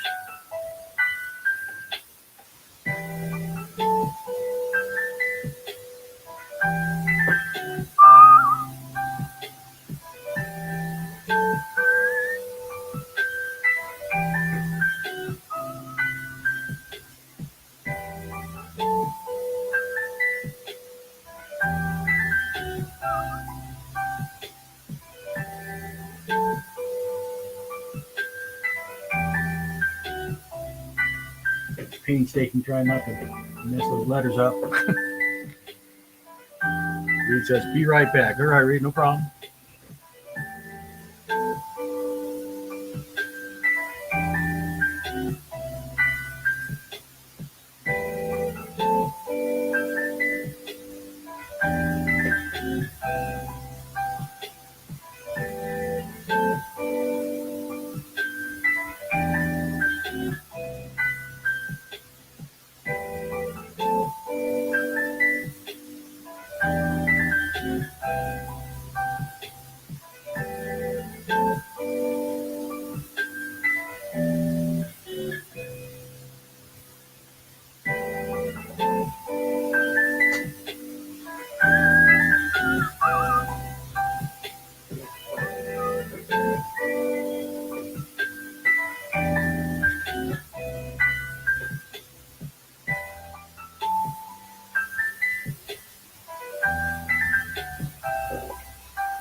Scallop like a stamp.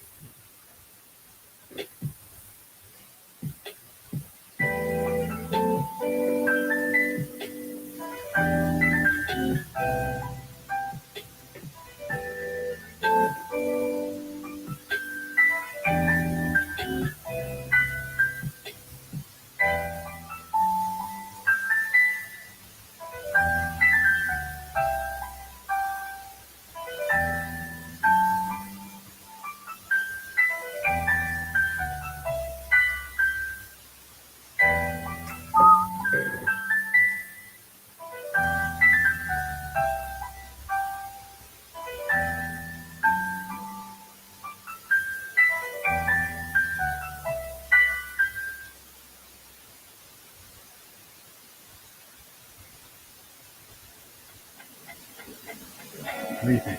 Brush? Can I get a smaller brush or do I go for it?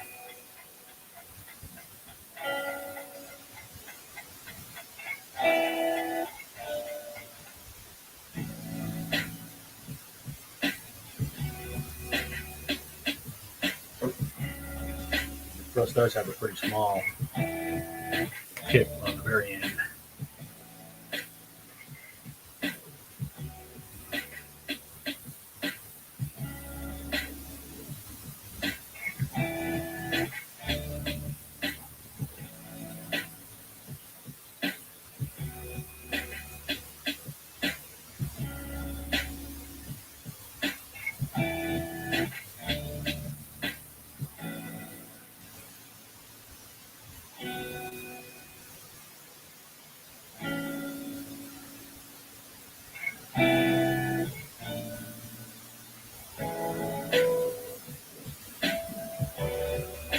Oh shoot. I just colored in where I wasn't supposed to. I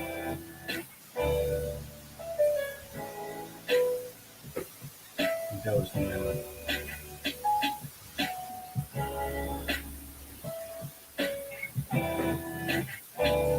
I have to add that back in.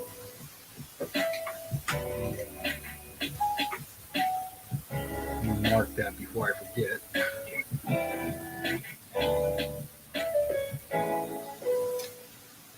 Brighter white. Just making a note for myself. Put this back in. The white at the end. Hopefully I've got a white that's opaque enough to go over that.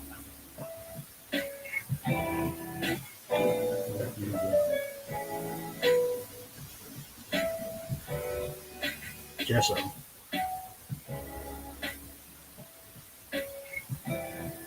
That's supposed to be white.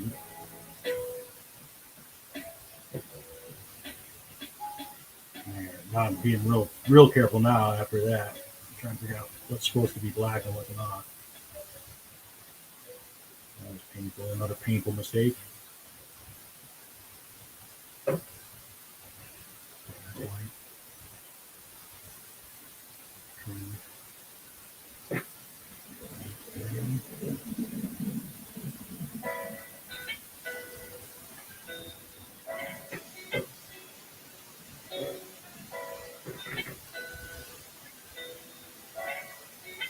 If you're watching, don't be like Mike. Don't try to do what I do. Work smarter than me. Work more careful than I do. Fix that. Irritating. I really work with ink. That one ink and brush.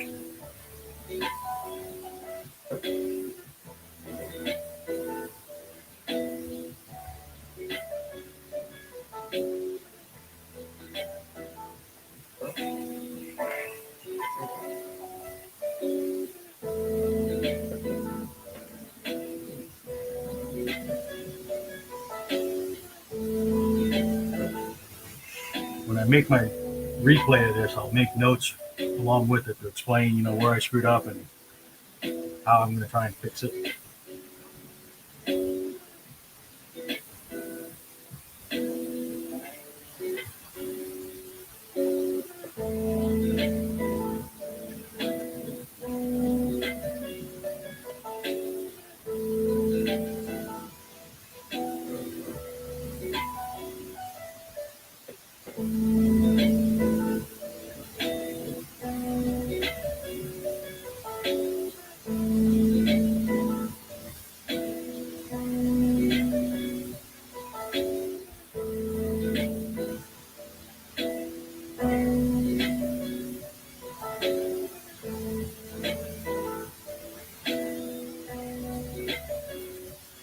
Now I've got an issue with black on black for his thumb.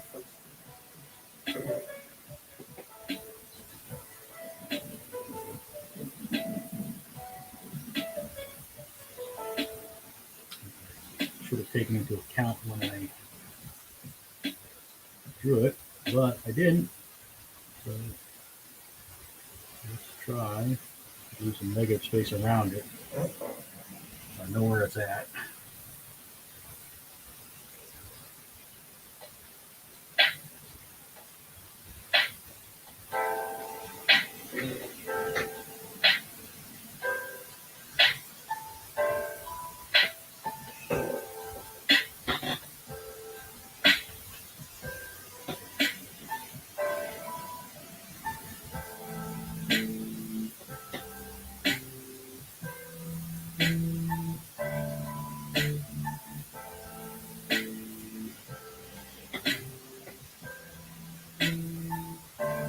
The other hard part about this, my eyesight's not as good as it used to be. I kind of blink sometimes to see some color.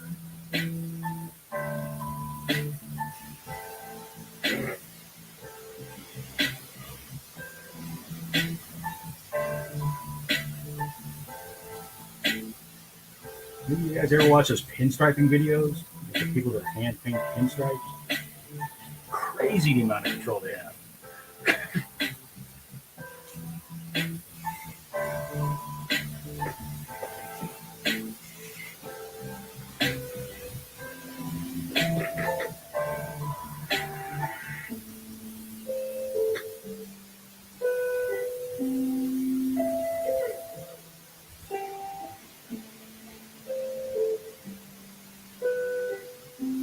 The little variations off that, I don't mind too much on a piece like this. The paint spatters are painful. I'm not 100% on that line, but not as painful as those spots.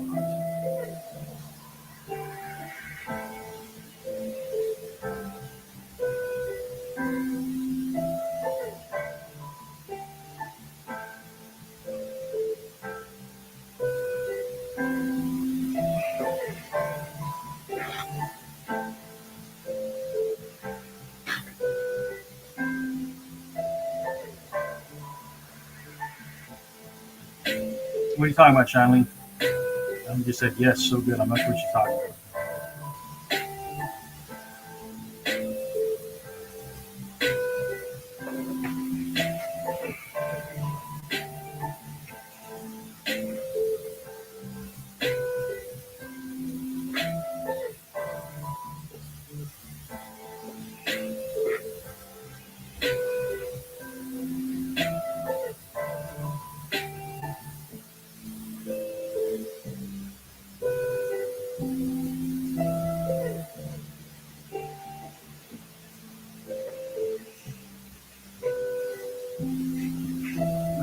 I can probably use the same white. I'm going to have to cover that here, hopefully on the edges.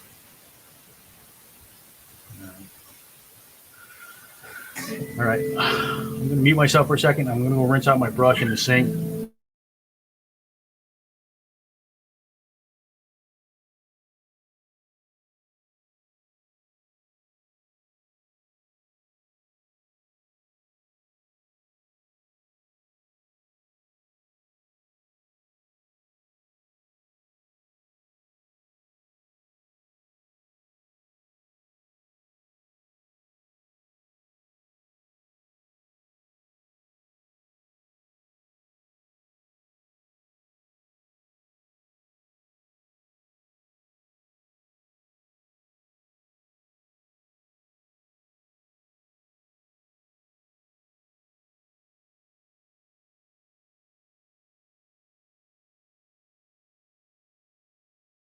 Actually, I don't know why I needed to mute myself, but this is what we're going to do.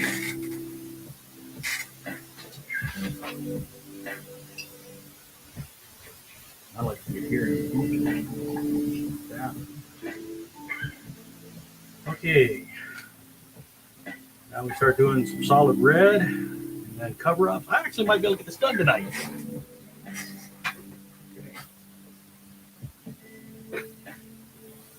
We're going to get the last little bits of ink out of my brush. And I'm going to have to change my water too.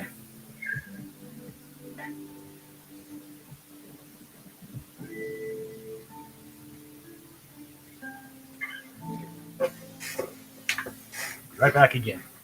Let the water fresh.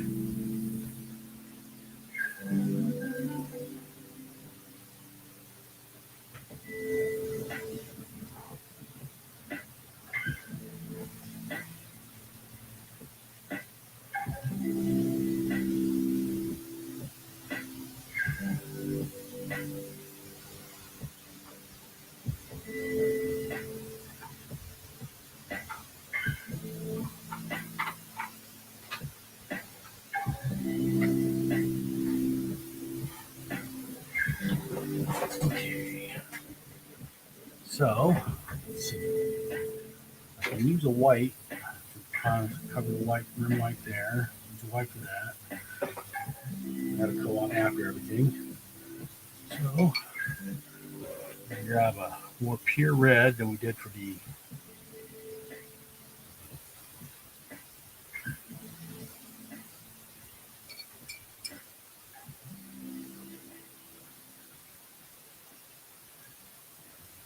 What do you think? How's that look?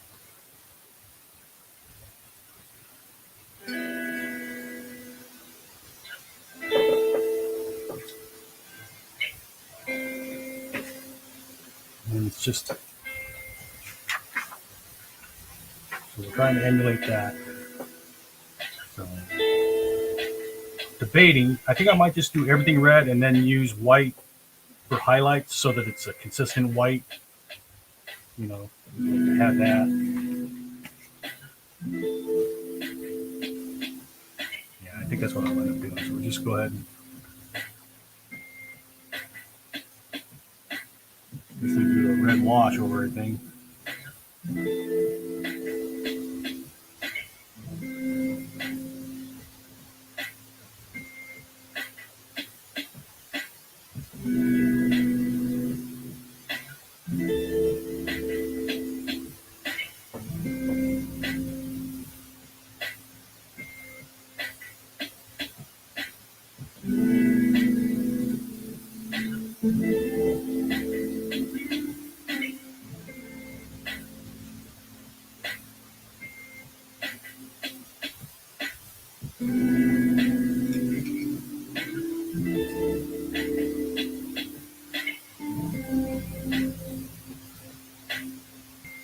Okay, so you've watched some of those pinstriping. Pinstripers, amazing control. The other ones, like the old school hand letters for sign painting, crazy the stuff they do. I've only met one of them in person. He was kind of a butthead. I guess he earned the right to be.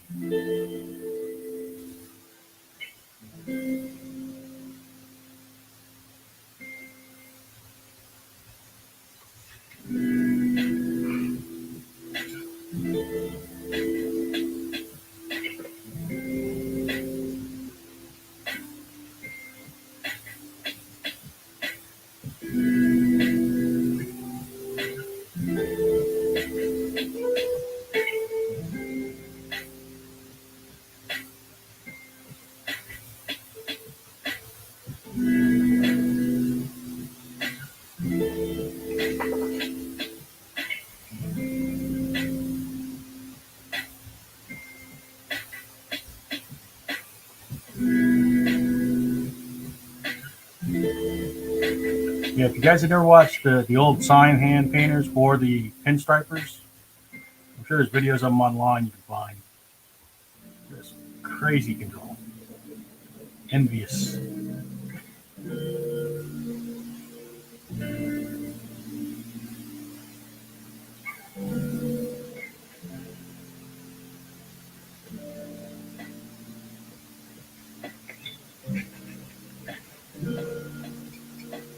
Come together.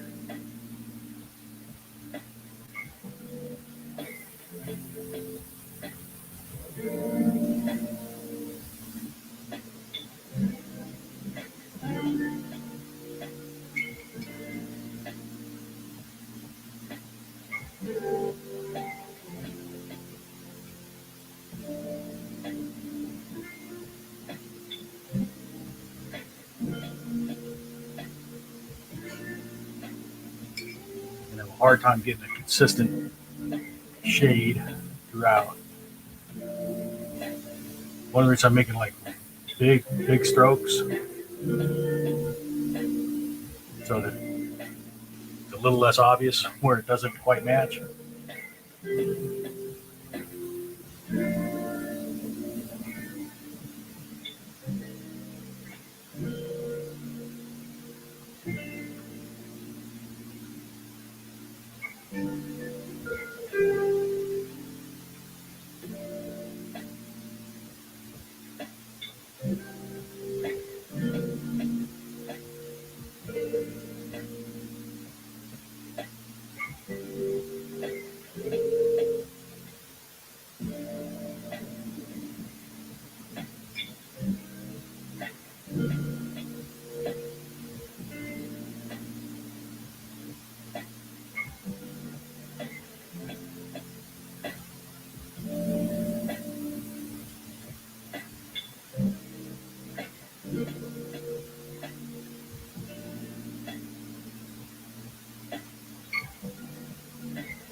I might be able to make this inconsistent red work for me if I can just, try and get the consistent parts in one area.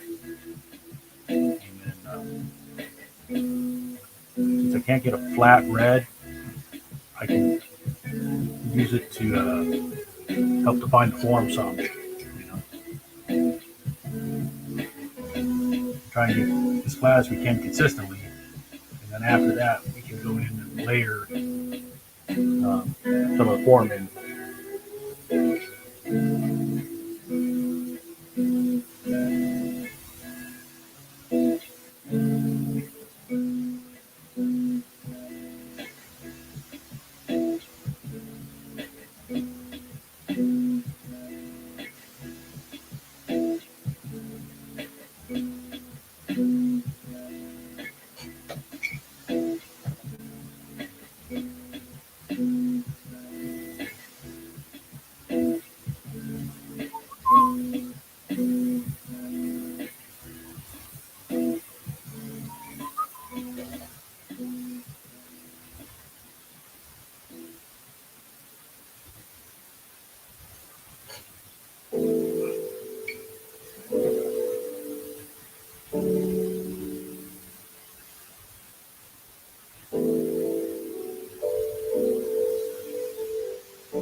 Everybody down at the bottom is red too, so don't have to worry about it.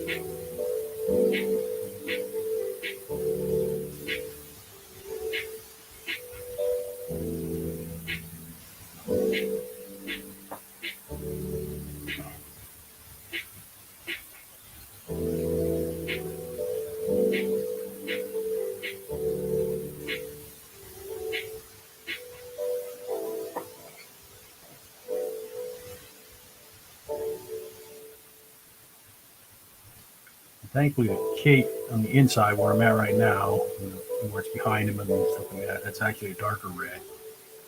So that'll help do some camouflage work too.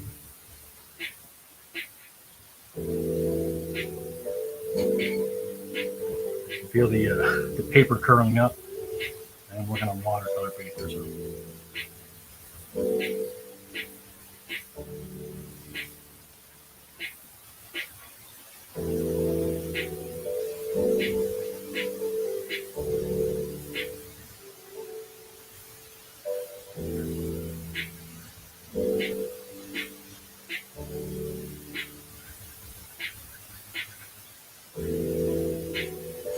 I can always break out the heat gun too and try to flatten it back down a bit.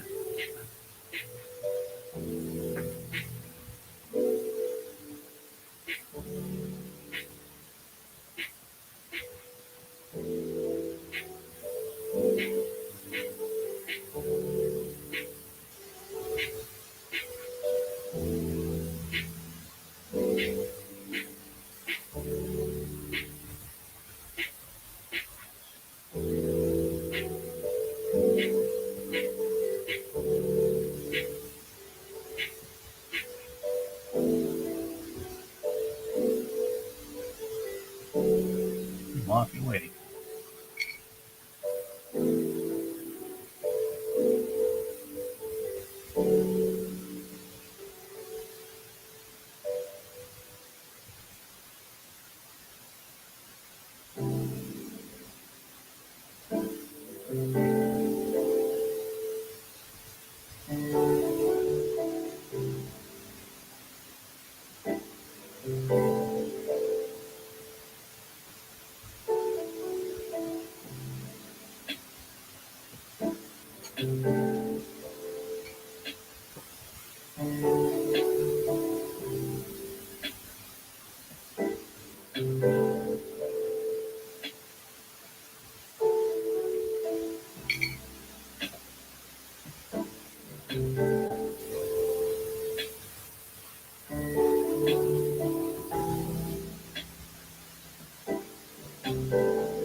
Okay.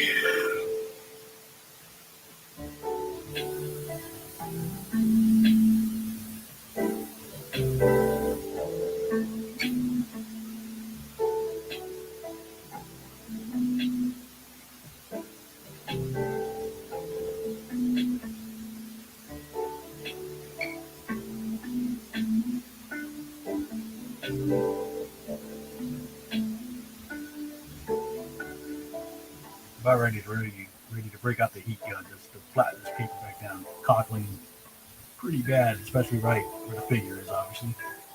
There's all the water. I did tape it down to a board, so.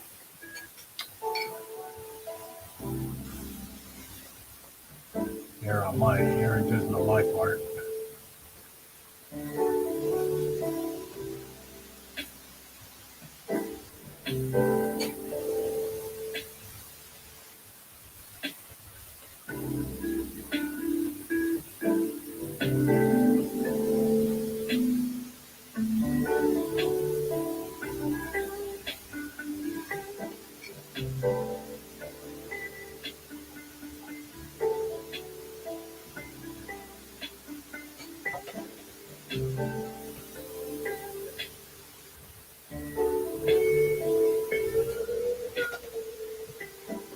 Do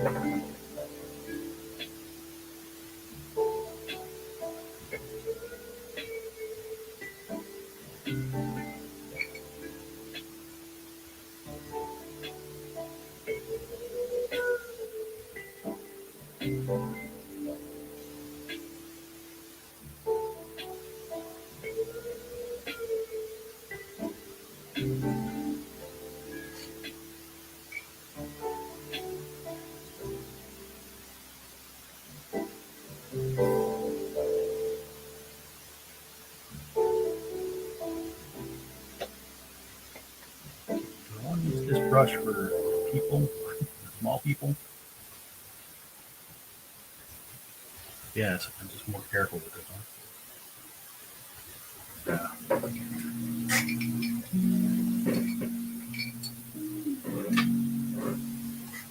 Medium brush. Put my medium brush.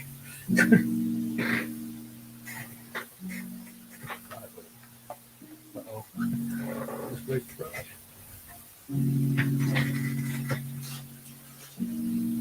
There. Okay. Get this brush now.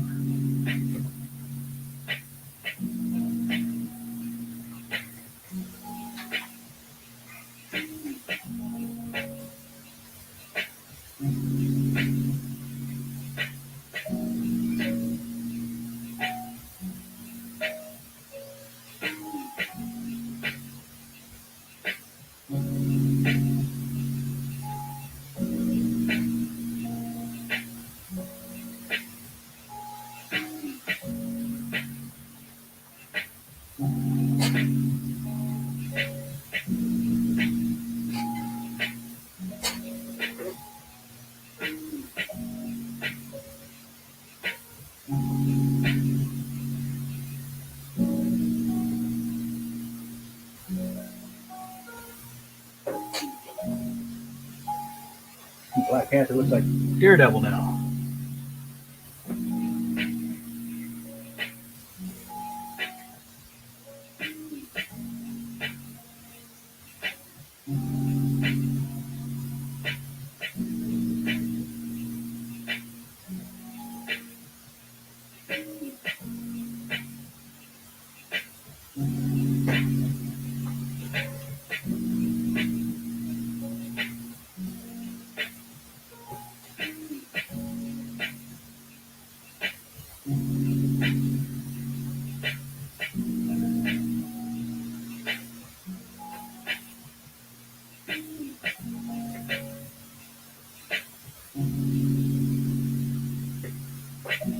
All right.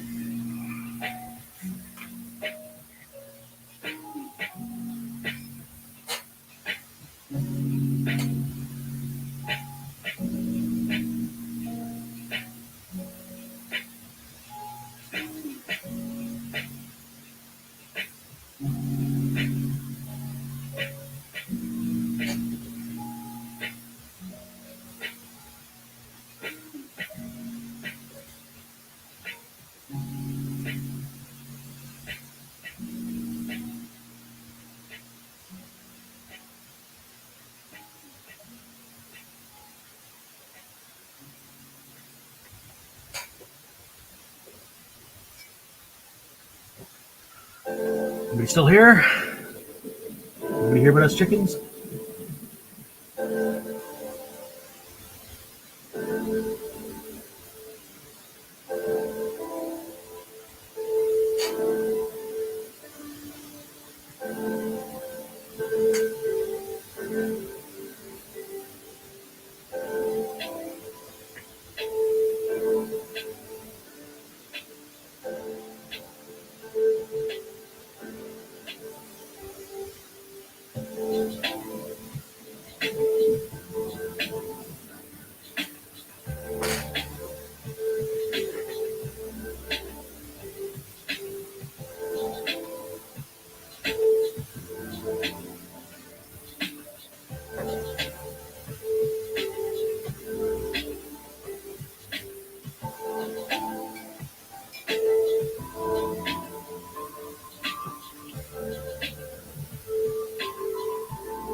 kind of like having wasp wings in there. I think that helps sell who she is.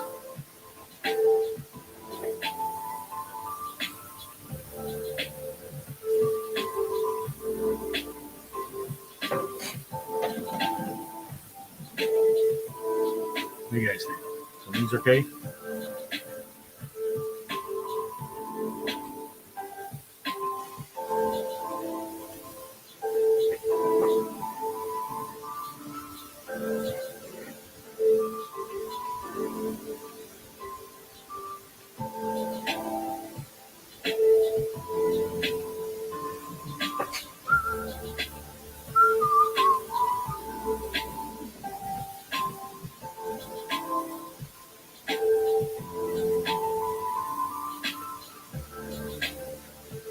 Let's see.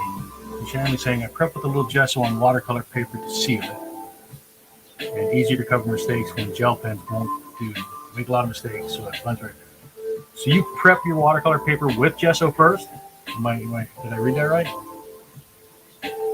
Like I prep canvases with gesso, but I'd never prepped watercolor paper with it.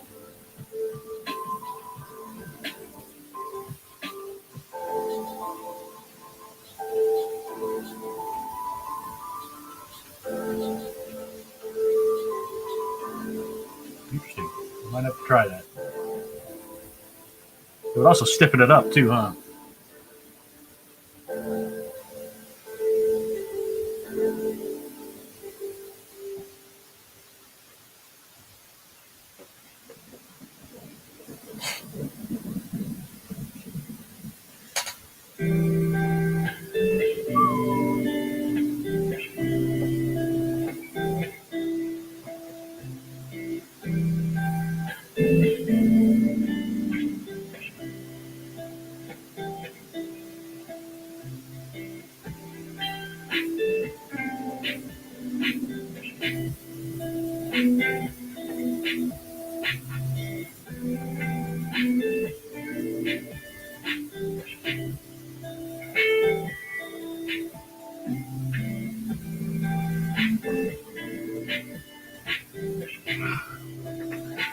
I didn't think I'd actually get this finished tonight.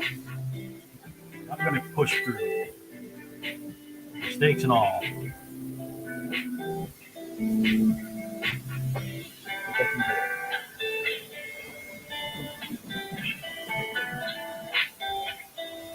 I'm so close, right? I might as well just go for it.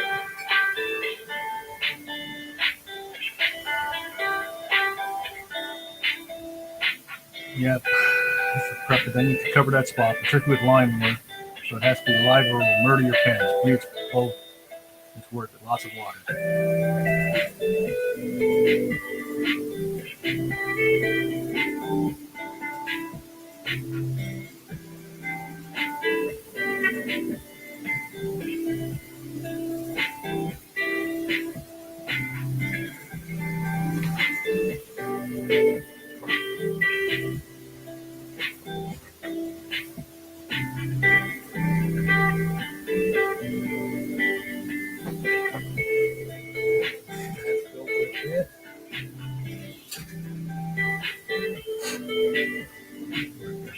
Darker red.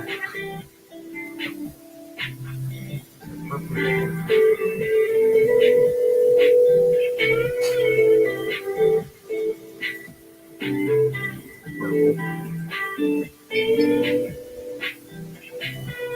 Black. Go over the brown. The brown on red becomes darker.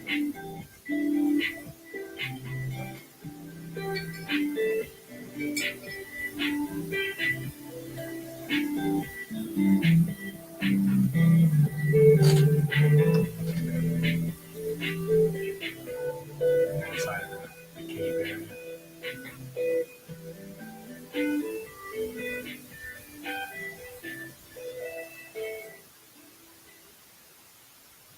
Now the next thing I'm debating, I want to reinforce the ink lines, like when I'm all said and done, then go back over the ink lines again.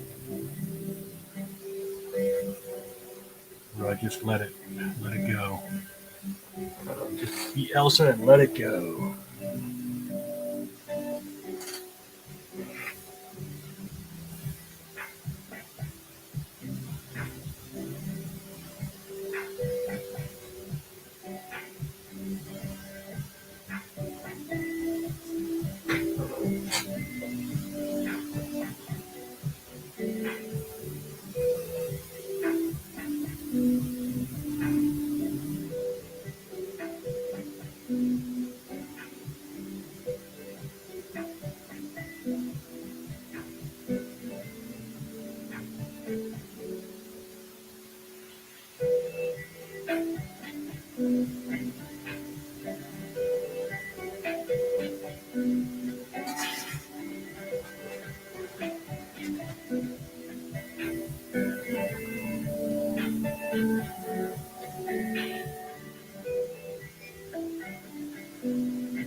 Okay.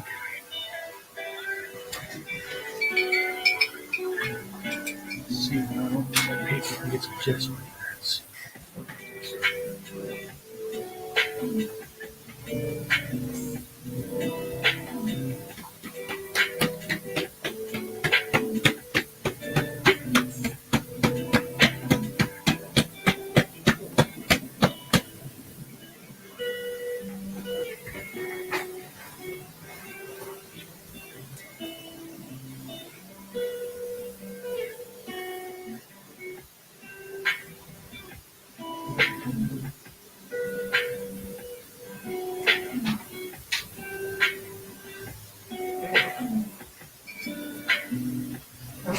Work with the cap. Let's see.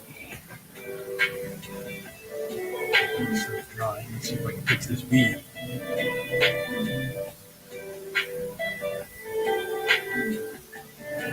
Get some red in the brush.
Not sure that worked. Look, another.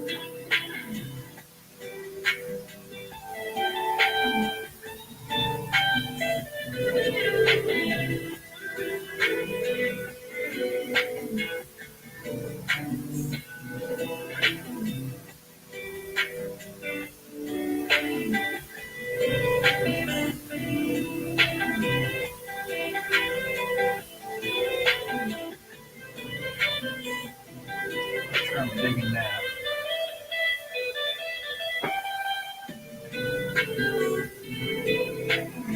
Come back to that. I'll revisit that in a second.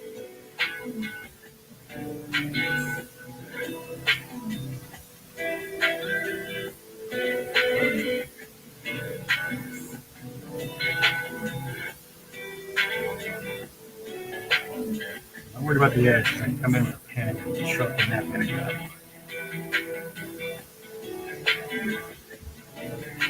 And really tight here.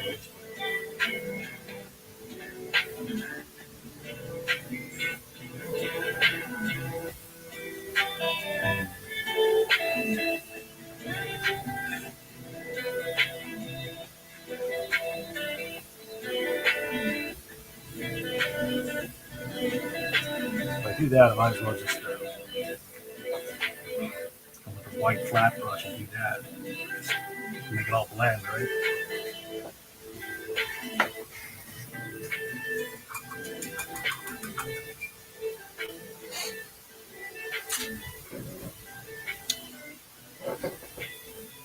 Have a white flat brush. I thought I had one.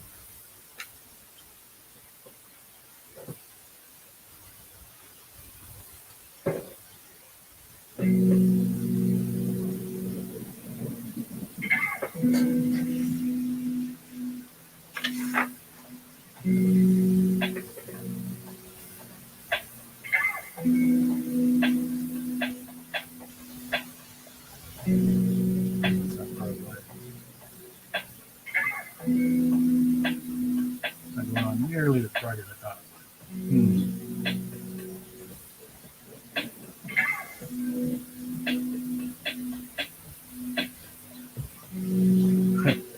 The other option is I can just cut it to the side, so I don't have to worry about the outside. Then I just got to worry about the airs on the inside. But that would make a weird size image.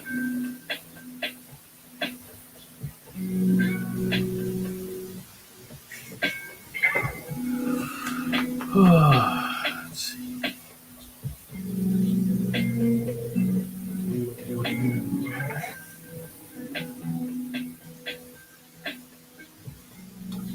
This is not the most opaque stuff I have. That's not going to cover it. A couple layers, I guess.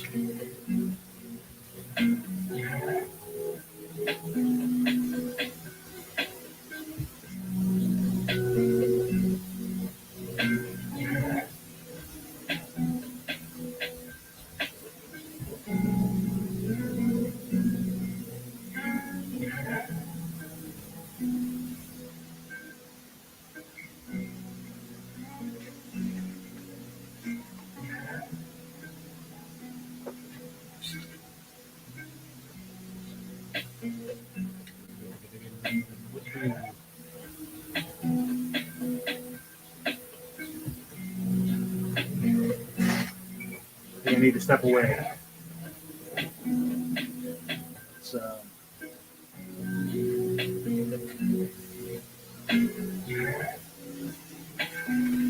white pencil.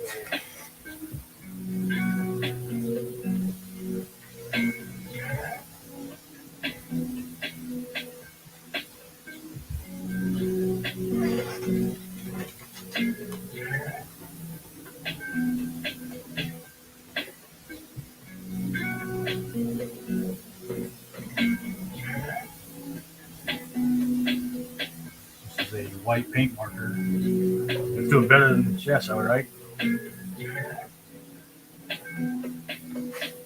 Let that dry, see if it picks up any of the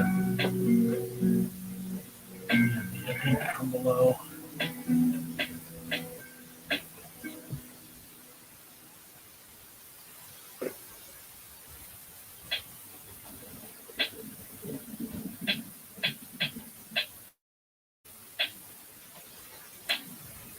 that's the case, we You're not supposed to do when you try to wipe off some of this stuff. can come back to the paint marker and cover it. Oop. Well, that made things worse, didn't it?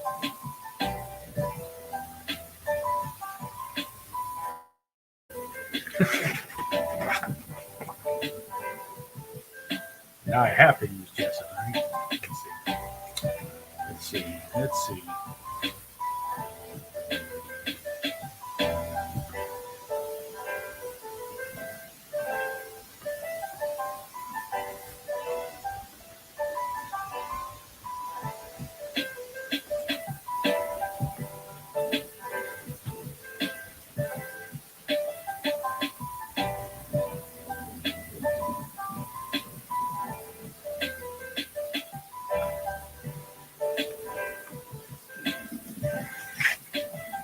See what happens when this dries.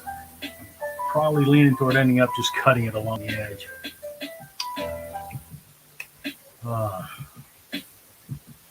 It's going so well too.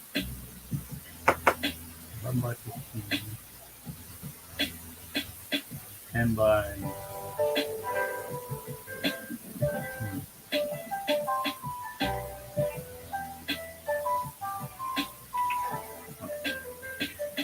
Anyway.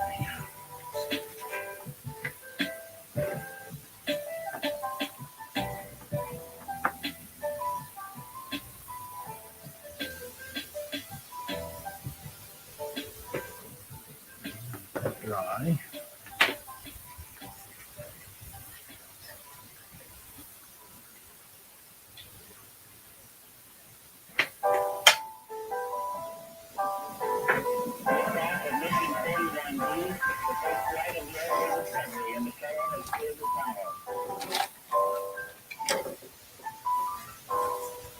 Go where some of those highlights are supposed to be.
That helps break up that one here earlier on.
just put my palm and wet paint.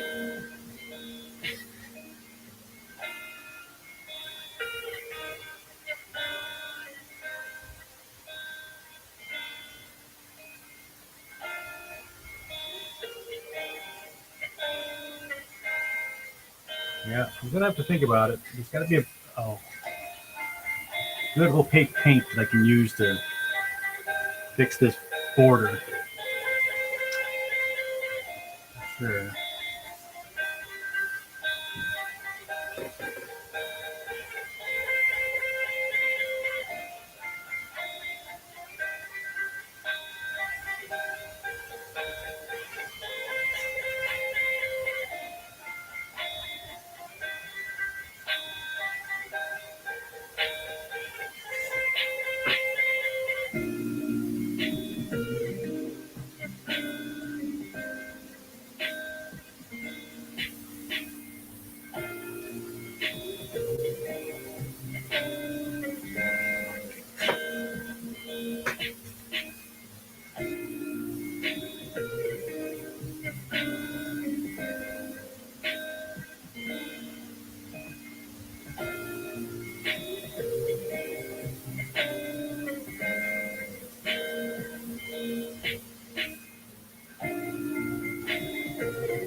Yeah, next time.